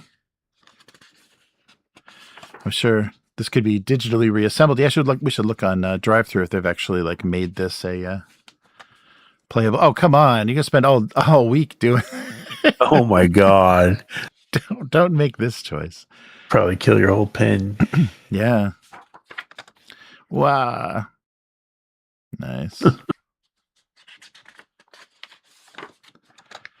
Yeah, very interesting gimmick. What year was this one? I think it said 83. Yeah, 1983. Okay. Lots of blanks. See, this is how desperate people would get when they wanted to play D&D and they didn't have anybody to play with. Had your little weird yellow marker and you're rubbing. Look, these boxes are too big. They're really big. Yeah, it's a neat idea, but it's a little. Because at the same time, Flying Buffalo is doing all those Tunnels and Trolls solo adventures, you know, and like, yeah, you just flip pages, man. It's a lot easier. Now you take you have to illuminate half of a page with a marker. Wow. Oh, and then Group play rules. Yeah, then they give you instructions. So without the marker, you could actually try to enjoy this. Oh, yeah, but what do they do, though? So you can also use it for group play, but I guess the DM then has to sit there and go, hold on, guys, wait, just a minute. I got it. Weird. Yeah, so they just give you maps and stuff, maybe enough of the information you can play it with what's Rocket Cave Dude. Look at him. And then pre-rolled characters for your solo adventure. Yeah, this is what a odd gimmick. That's so funny. Yeah, and it looks like I didn't even, I mean, it just got so exhausting. I made it this far. This is way too much work. I think I was just like, I just pieced out and then I was kind of, okay, that's it. This is taking a while. Yeah, that's very weird. But I guess you could always go back to it with that weird marker thing. It's always easy to find your place, so yeah, very weird. All right, the L series. We've got L2 here. So this is the Lendor Isles series for first edition AD&D. Huh. So Assassin's Knot for levels 2 to 4. Oh, so this is, so second module, for the Lendor Isles series. Murder Most Foul. So what is Lendor? Oh, no illustration on the back. If you want to get somebody murdered, go to Garridan. Is a common saying in Restiford. Yeah, so it can be played alone or as the second part of the series. There's another 83 module. Yeah, sadly, once we were too far into AD&D, I was almost checked out. I mean, if the modules didn't look like this, I wasn't picking them up. A lot of this stuff was, I think, gifted to me at various points. Once you got that little color bar border at the top of the cover, that was about the time I was just playing other things. Right. And you would just see, I think they really late stage TSR really hurt themselves by how bookstores didn't know how to deal with these. These are, basically pamphlets. There's no printing on the spine. There's no square binding. So they just would stack these things up, or just like you'd have a shelf that just looked like, endless this, and then people would just be pulling things out and the plastic was all broken. So here's a recreation of like Walden Books D&D section. It looked like that most of the time. It was all trashed and like nothing. And they weren't cheap. So you wanted to get something in, decent shape, and that wasn't all torn apart. So yeah, they really hurt themselves with how they were, kind of merchandising and were displaying these books at this stage, because there was only game stores that would have the the magazine style comic book type racks and stuff that you would display modules. Mall bookstores and stuff, which I think probably carried most of these, really didn't know what to do with these things, and they really were not displayed well at all. I don't know where it was where you were, but it was Walden Books and B. Dalton were the two mall bookstores. Yeah, and they just had that rotten section of Dungeons and Dragons stuff. Yeah. Oh yeah, just crammed in there.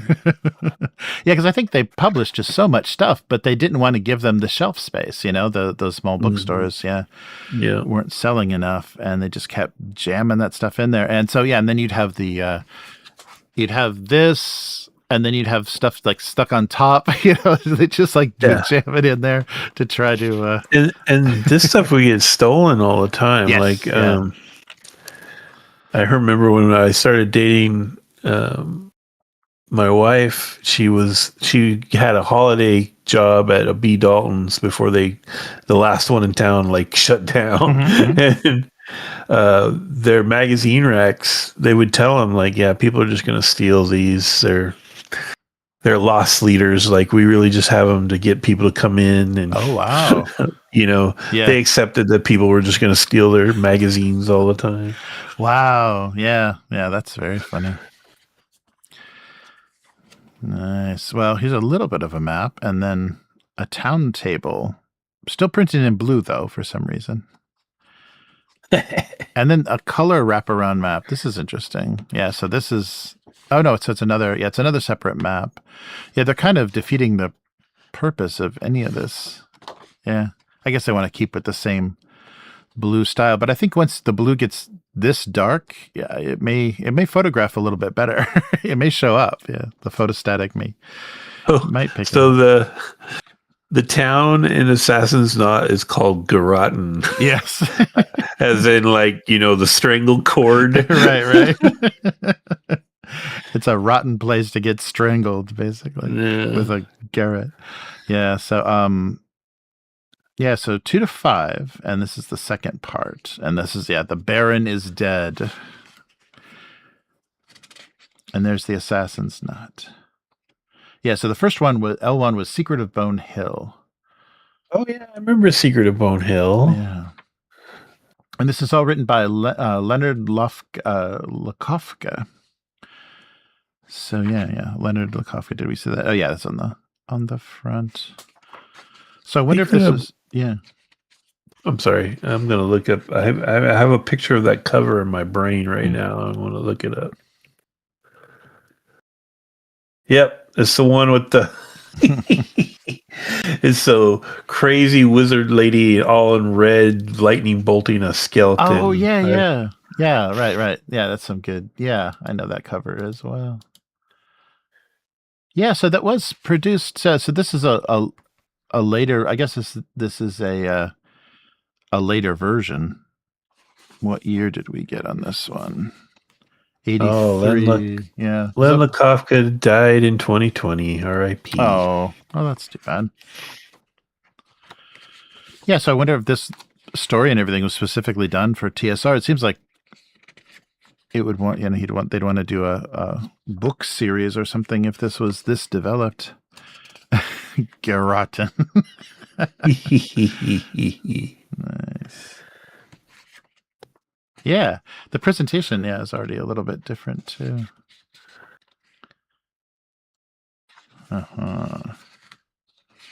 Yeah, this paper isn't hanging in there as well. This is almost like, this is really close to newsprint, the quality of this. Yeah, it looks more noticeably yellowed. Yeah, it's real rough. So it's not going to last long. And the church. Arturo is coming hot and heavy with the puns. Oh.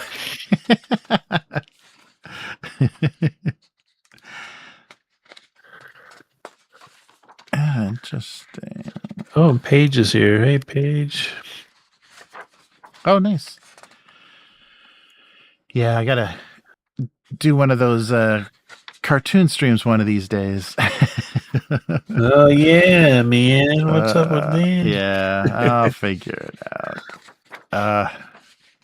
Yeah, so not a lot of illustration. Yeah, I'm curious what how they did, and you got a wilderness hex map though in the back. Yeah, this is interesting the way this was done, and I wonder if this was because the previous, like we were talking about the L1, the cover I remember with the nice, or is that Willingham, the painted maybe Willingham cover? Yeah, Bill Willingham cover. That's classic. That's more this classic style, and I wonder if this was done right at the point where they started switching over to this weird new layout. L1. Uh-oh. Now we're in CMs, the companion level. Holy moly. Character levels 18 to 22. We're never getting here, wherever this is. Saber River. Douglas Nelson, Bruce Nesmith. Oh, look at this crazy presentation. So they must know people are going to photocopy it somehow. They're kind of giving up the photo blue. Blue is water now for the interiors. Yeah, and no rear art on the back, just like kind of a little synopsis. This is for the companion set. Wow, that's, I guess, yeah, leveling changed a bit by this time. Oh, and they're doing like a weird kind of newsletter presentation. That's weird. Oh, Arturo says the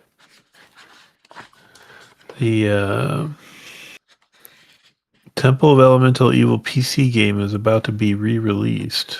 Oh yeah, I remember. Yeah, I remember seeing they were working on that. Yeah, that should be cool.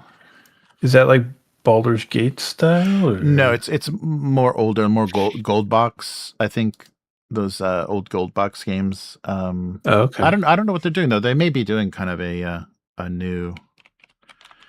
I can't remember. I remember hearing of that. I don't think they're going to go all in. Yeah, the Steam page shows it. Yeah, it's kind of like the old Baldur's Gate style. Yeah, like that. I forget what engine that is. Yeah, like 1 or 2 kind of thing. Yeah, not like the new Baldur's Gate 3 stuff. But yeah, that weird, that isometric with your little turn-based party that can also be on auto slap. Yeah. Nice. Oh yeah, December 10th, at least in Japan. Nice.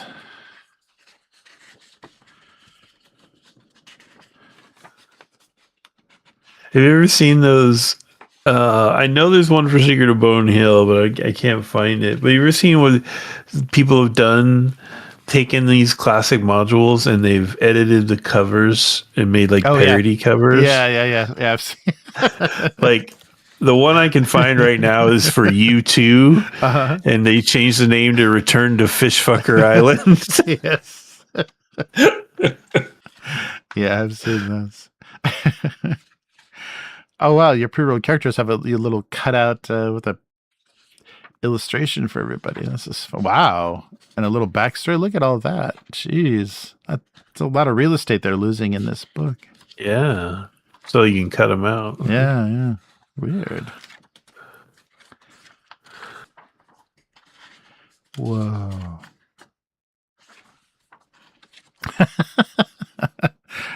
A beholder. Oh, bad hair day for the beholder. Yeah, he looks like his mom made him get a haircut or something. What the hell was that? It was class photo day. Yeah, might as well have a part in his head. Wow. Yeah, presentation is getting very. Oh, that's a cool picture. Yeah. There's a lot of full page stuff here. I'm really surprised. Like, yeah, there's a lot of like really big art in here. Interesting.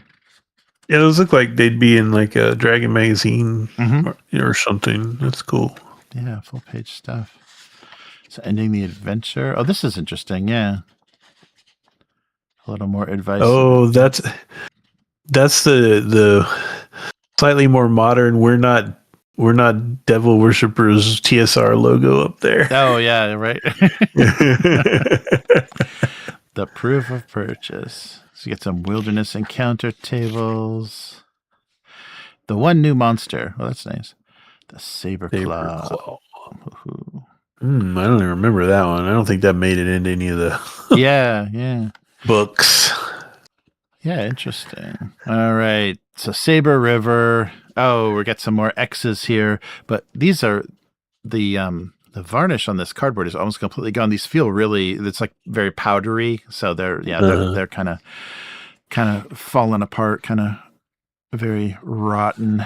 But so we're back. So we're to the expert set, but these aren't, let's see how they designate. So we've got another X series. They're calling it expert, but it's Yeah, so like X1, X2. Yeah, so X1 we looked at Isle of Dread and Castle Amber.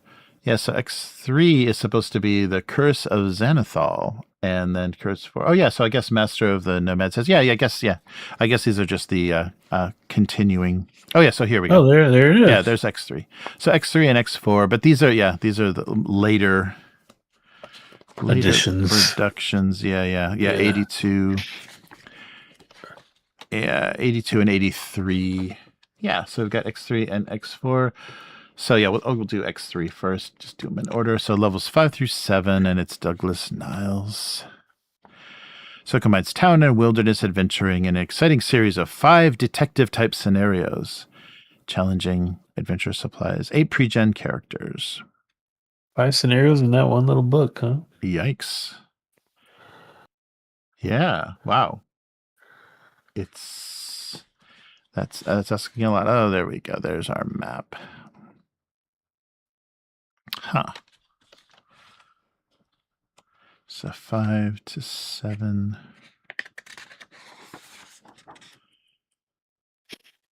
For the experts. That's right, because they did reissues of the old basic, and because it became the red box and the expert set with more of this presentation. Okay, it looks like it's one adventure that has like 5 kind of chapters to it. Okay. They're calling it detective-y. Yeah, that's weird. So the problem, afflicting Runa is a powerful curse. Oh yeah, so there's the 5 scenarios right there. Skulking the barracks, the Temple of Chaos, the journey to the shrine, the duel with the High Priest, and to the rescue. Yeah, so kind of acts. I don't know why they're calling them scenarios. Yeah, they're calling them scenarios, but modern day, those would just be the parts of your adventure. They're making it out to be much more. Yeah, and I wonder Dwarves drinking, I'm offended. All right, the scenario 1. Yeah, that gray is a little excessive. Oh, look at all the box text. Some rooms are only box text. There's nothing else going on. Yeah, so it's just like couple 3 pages, and then you've got a scenario. So here's their barracks. The maps. And then you're doing the temple, and then you're journeying to the shrine. Yeah, those are they're readable, but a little bit smudgy looking. Yeah, and then another doing these full page. Yeah, big full page.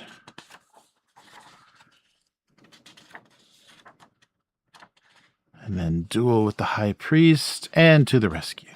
Wow, the High Priest is only it's like a page, a little bit over a page. That's crazy. Oh, Robert jumped over to YouTube. Hey, he joined one of us. Nice.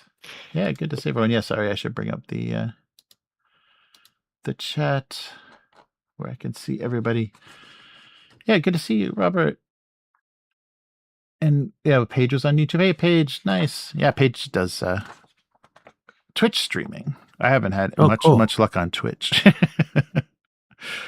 And we are pre-generated game streaming, or does he do other stuff? Or she? Oh, she does tarot card. Yeah, she does tarot card readings and stuff. Yeah, she does cool stuff.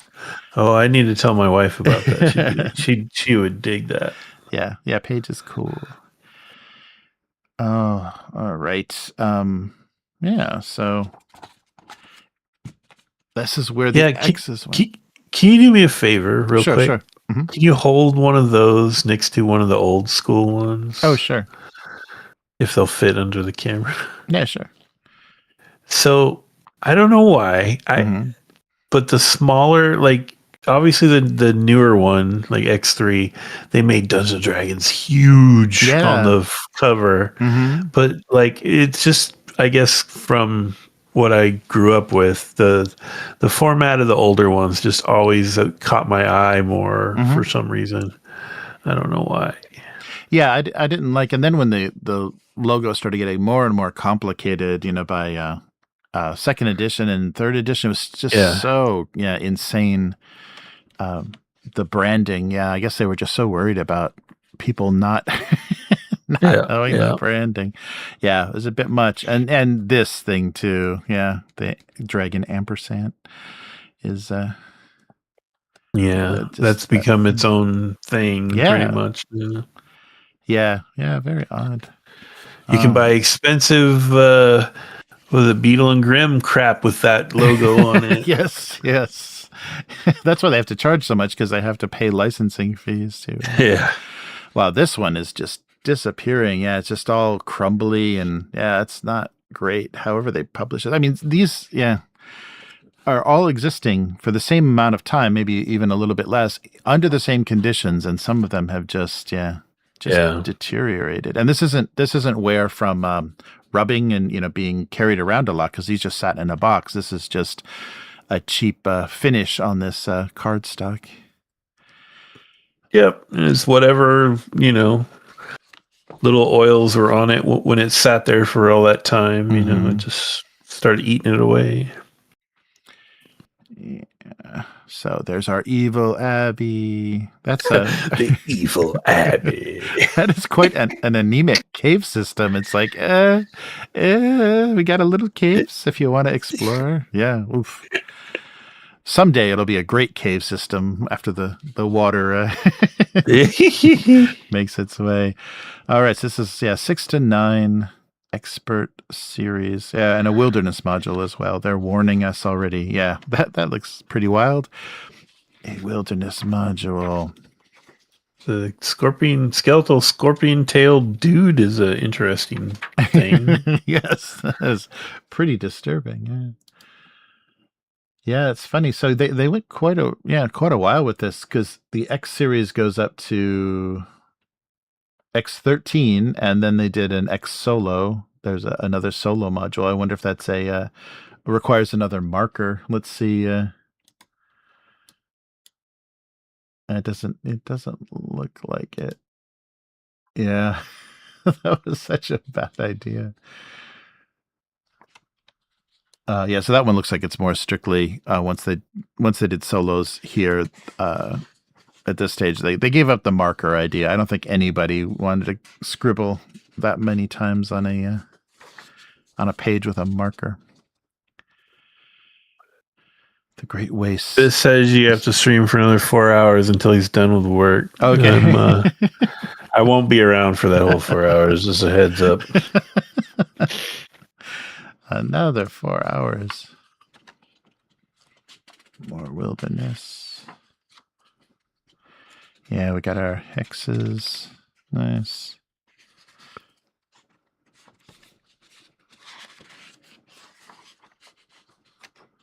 Yeah, it's interesting they didn't have kind of a standardized way they were going to present stuff. I think, back in the day, like early 80s, things seemed to be a little bit more standard. But yeah, this is kind of everything that we've gone through is really random. Menser, right? Yeah, right. Yeah, I think Mulvey was a little more in charge of his stuff.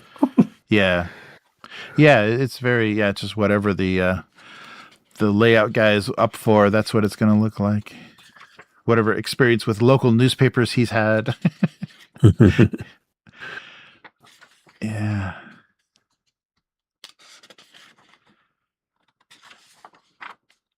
Just little art.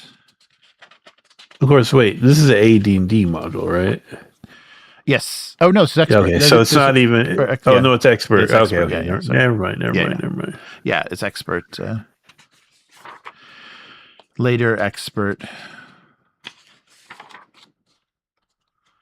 So yeah, once I think we're already in BECME with these guys.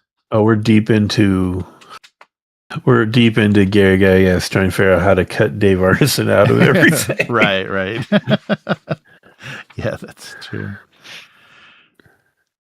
Yeah, there we go. We got a little bit more on the illustrated side. Yeah, pretty simple. Simple presentations. Oh, here's our new monsters. What's the asterisk for? He's a special boot. Yeah. What's that? Let's see what that's referring to. But back then, me and my friends would definitely be saying "but." Yeah, but the Juggernaut, as featured on the cover. Look at that Juggernaut go. So it's a siege tower. What? Yeah, right.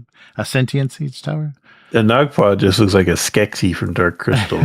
yeah, it really does. The Soul Eater. Is that tabby thing like a? It looks like a killer clown gargoyle or something. Yeah.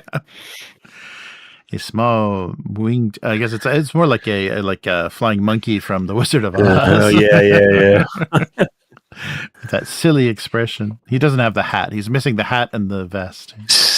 Your old character. Yeah, and your magical items. Now they're being a little more reasonable. Some plus ones. Yeah, that's quite a cave system. I don't understand. It's very stringy. Yeah. All right. I guess you're mostly in the wilderness. Oh, and finally, a little British. Oh, one of the UK ones. Yeah. Right. So X8. So where are we here? Yeah, this is UK made. So Graham Morris, Tom Kirby, drums on Fire Mountain, but still this same kind of. Oh yeah. A lot more color going on. Wow. We've got yellow.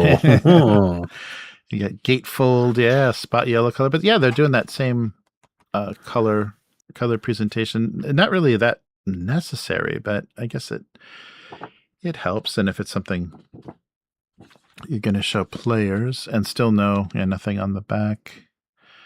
Character levels 5 through 8. Yeah, interesting. And look, they're crediting. Nice. All right. So let's see here. Yep. So totally, it looks like British production because it is laid out very differently. Yeah, interesting. Yes. Yeah. Yeah, printed in the US, but it looks like they did all there. It's nice though. It has more 2000 AD in its presentation. Nice. Oh, the page layout looks a lot more like the adventures you'd find in White Dwarf back then. Right. Yeah. I think that's probably true and probably where they came from. Oh, this is nice. The grading on the tables, a little easier to read. And reasonable box text. Okay, well, it's getting a little much. Nice.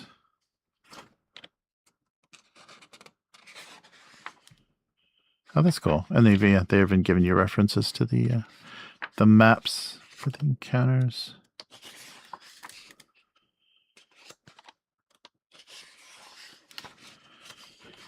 Hey, there she is. That's the thief. Yeah, that's a totally different approach. That looks more like Chaosium, how they would lay out a book back then. Yeah, that's true. That's cool. Yeah, and doing a lot more integrating the layout on the page. It's not just, kind of a spot illustration of square and some stuff to a sketch map and some illustrations. Yeah, wow. Quite a bit. Yeah. Still got your text boxes though. yeah, they got quite a few. Yeah, and the it's in okay shape, but still the paper quality is pretty abysmal too. That's too bad. It's hanging in there as far as it's not yellowed too badly. But pretty rough.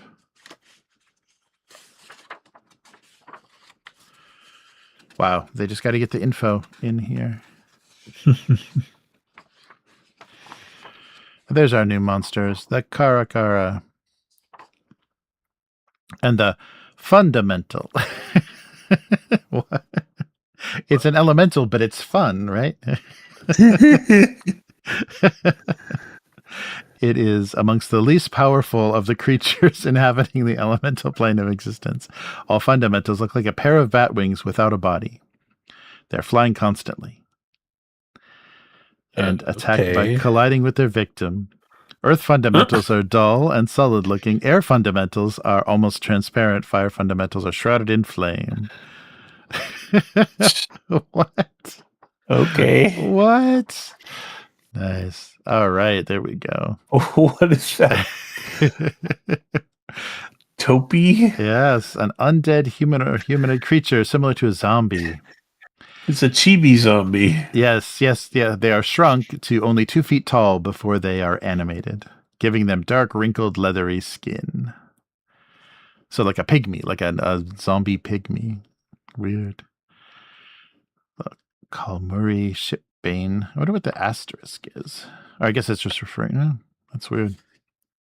Is there a footnote or anything? Yeah, well, the hit dice, but both the hit dice, all the hit dice have the asterisk. I don't know. Yeah, I don't see a footnote. I don't know why they keep doing that with the creatures. It might mean something. It might mean only appeared here or something.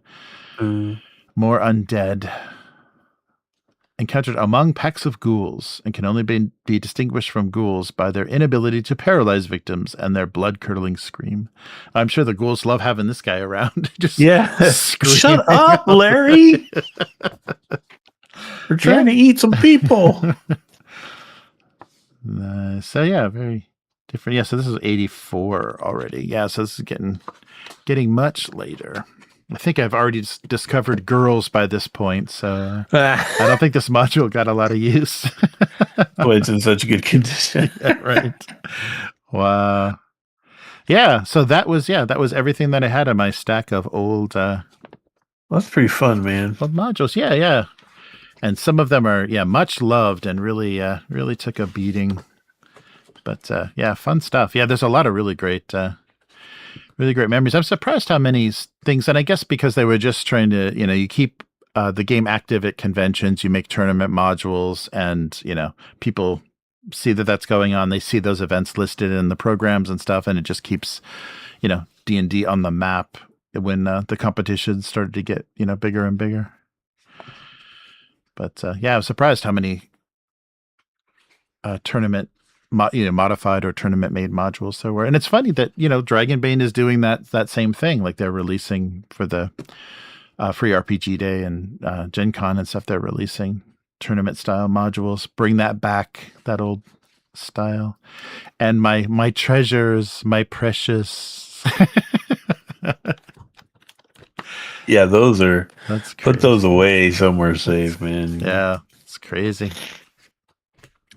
All right. Well, thanks everybody for joining us. This was just wanted to take a look at everything that made its way back to probably go into the crematorium with me when I when I perish. I don't think I'm going to have any kids ever interested in D&D. So these will join part of my ashes. But yeah, crazy. So thanks, Matt, for joining me. This was a lot of fun. Yeah, it was fun. And yeah, there's more. The next kind of thing we could get into someday is the miniatures. I've got a ton of the old Grenadier sets and stuff we can take a look at. I'll have to get a camera. I'll have to fix the focus on the camera so we can get a good view of those. But I've got a ton of metal minis we can look at from the good old days, and talk. And that's funny because I don't ever remember. I collected miniatures a lot, but I don't remember playing with them. I think it was very rare that I even had something. Oh yeah, that would apply to whatever module we were playing. So it was very rare to use them, but I loved the objects themselves. So yeah, it was very funny. Yeah, I had a lot of those long Grenadier boxes of minis, but yeah, I didn't use them. It wasn't until I started playing with older kids, actually when I started playing with Terry, they were using minis, and then it was like from then on, I was like, okay, minis are cool. I just had them because they were cool, but they were actually using them. Right. Yeah, I don't remember getting a lot of use out of the metal minis, but just loved, especially there were some really great sets, some of the adventurer sets and the denizens of the swamp, and some of those sets that they did were so good. Nice. So we'll get into that one of these days. So Silas is asking if we are going to play Vaesen again with City of Nightmares. Is that what it's called? Yeah, the City of My Nightmares. Yes, City of My Nightmares. Yeah, I think we've gotten some. Very cool. Thanks, Silas. Yeah, I've gotten a couple of comments on a few videos of our Vaesen videos. Yeah, we want to go back. So Matt's character died in the last adventure of the first collection of mysteries that we played, but we've got some ideas about how he would possibly come back in this world with Axel, and we also wanted to include Terry. So there'll probably be an addition of a third character and the mysterious resurrection of Nils, and I think we'll be back to playing some Vaesen. But that is definitely something we want to do. Thanks for watching the stream, Silas, and for subscribing on the channel. It's been cool to see some messages. Yes, Silas said in a couple of the comments that he watching our actual plays or listening to our actual plays helped him kind of figure out what he wanted to do with his group. So yeah, thanks a lot. That's why we do it. That's why because that's a very low tech, very simple production of our actual plays. Not a bunch of webcams and not a bunch of costumes and voice performances. So hopefully it's just more fun to see another example of how you can run stuff. I would love to play Vaesen again. That was a hoot. Yeah, that's a good game and a good system. And yeah, we have the with the new books that came out. Oh, that's something we could go through too. Is the those new? I think I unboxed them, but I think we should take a look because we looked at the starter set as well. And then we've also got Carpathia too. If we wanted to just do new characters, if you just want to start a whole new adventure in Eastern Europe. That's always an option. Or I'm sure we could figure out a way to get Drug over there from Uppsala to Eastern Europe. But we will definitely get back to that. It's just, I guess once we got into Call of Cthulhu, it seemed like going from Call of Cthulhu to Vaesen would be a little odd. We need a little like not really overlap, but thematically there's overlap. Yeah. I think the style of the play is different enough, but but we'll definitely want to do that. Just probably not until the new year. And we got Outgunned and Swords of Serpentine, and then we did technically start the Masks of Nyarlathotep, right? Yes, so. Right. Yep, you guys did the prequel, the preview adventure. So Masks is always there waiting for us to dive into. And we may, that may be a thing where we just do whatever the 4 or 5 sessions of that location, however long it would take to finish New York and then move to London. And then, that might be a way we can always jump back into it. But it's pretty rough, though. Hopefully, with the luck mechanic, you guys will have more survivability. But there may be some deaths. That might slow us down once the PCs start going crazy.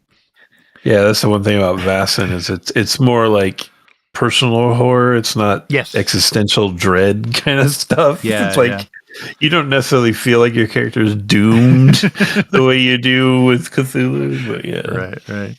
Yeah, no, it'll be good to get back to some of those threads that you guys were pulling at in the overall Vaesen campaign. I was really getting excited. We barely scratched the surface of that stuff.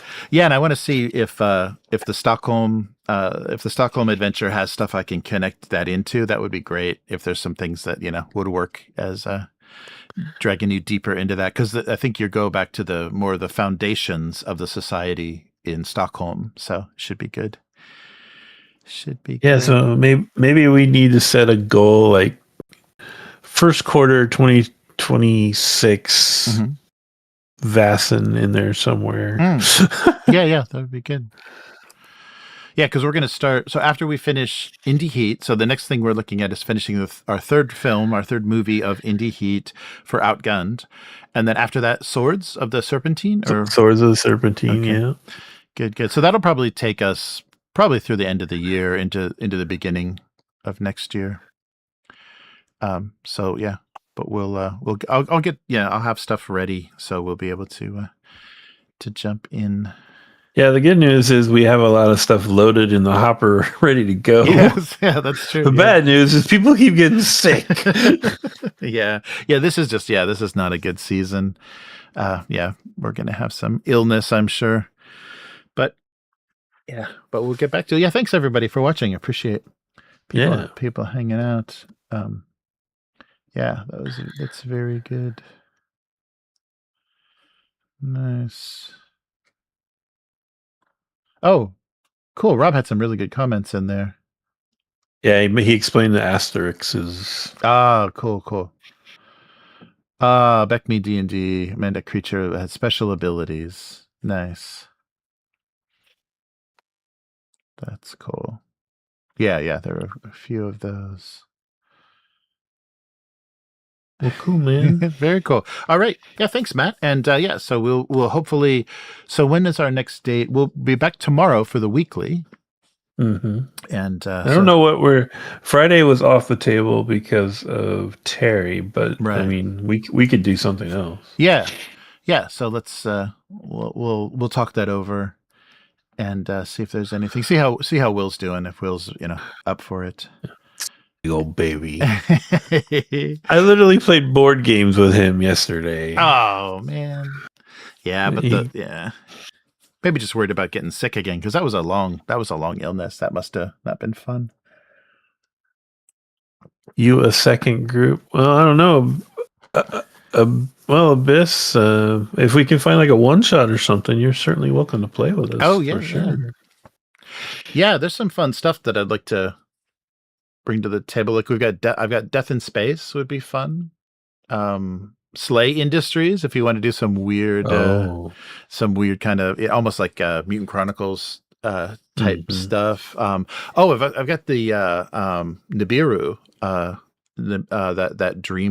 the dream world. So basically your character creation is like based on your dreams, and it forms while you play. Yeah. You know what we should do? What's that?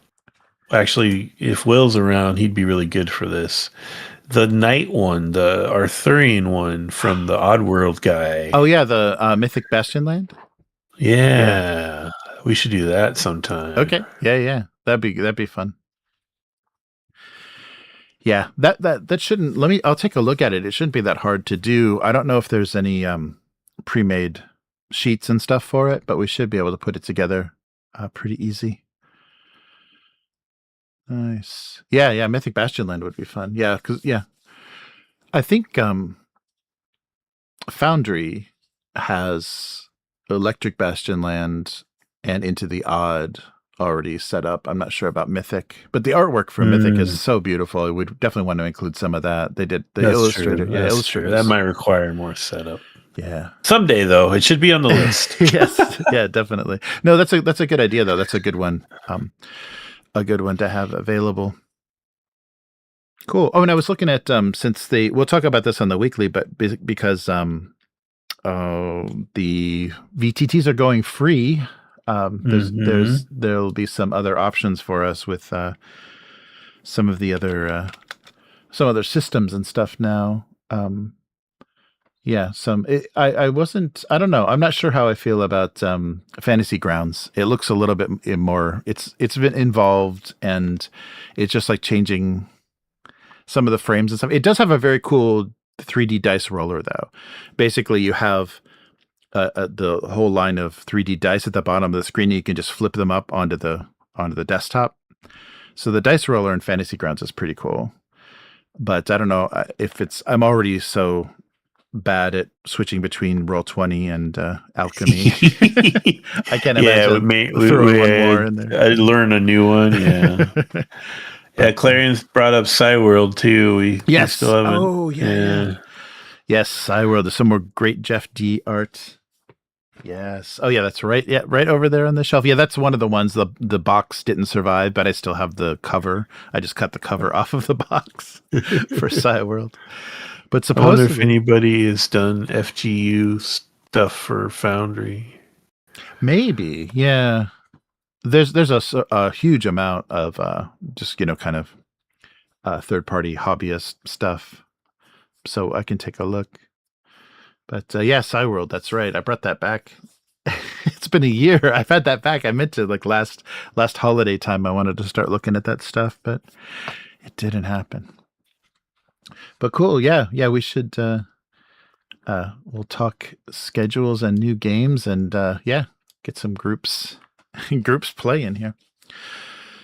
Well, very cool. So, yeah, this is another Retromancy. Just a couple old men looking through some dingy yellow books and remembering. So, thanks for joining us, and we'll be back tomorrow for the weekly, and we'll see if something comes up over the weekend, or at least Friday night, North American time, and we'll see you again soon. Thanks to all the members and patrons for making this all possible, and thanks, Matt, for hopping on with me, and you can get back to Don't Starve now. No, I'm getting back to closing my eyes and going to bed. Oh, That's okay. What's happening now? Must sleep. You're going from Don't Starve to must sleep. Yeah. All right. Okay, well, take care, everyone. See you again soon. Bye. Goodbye.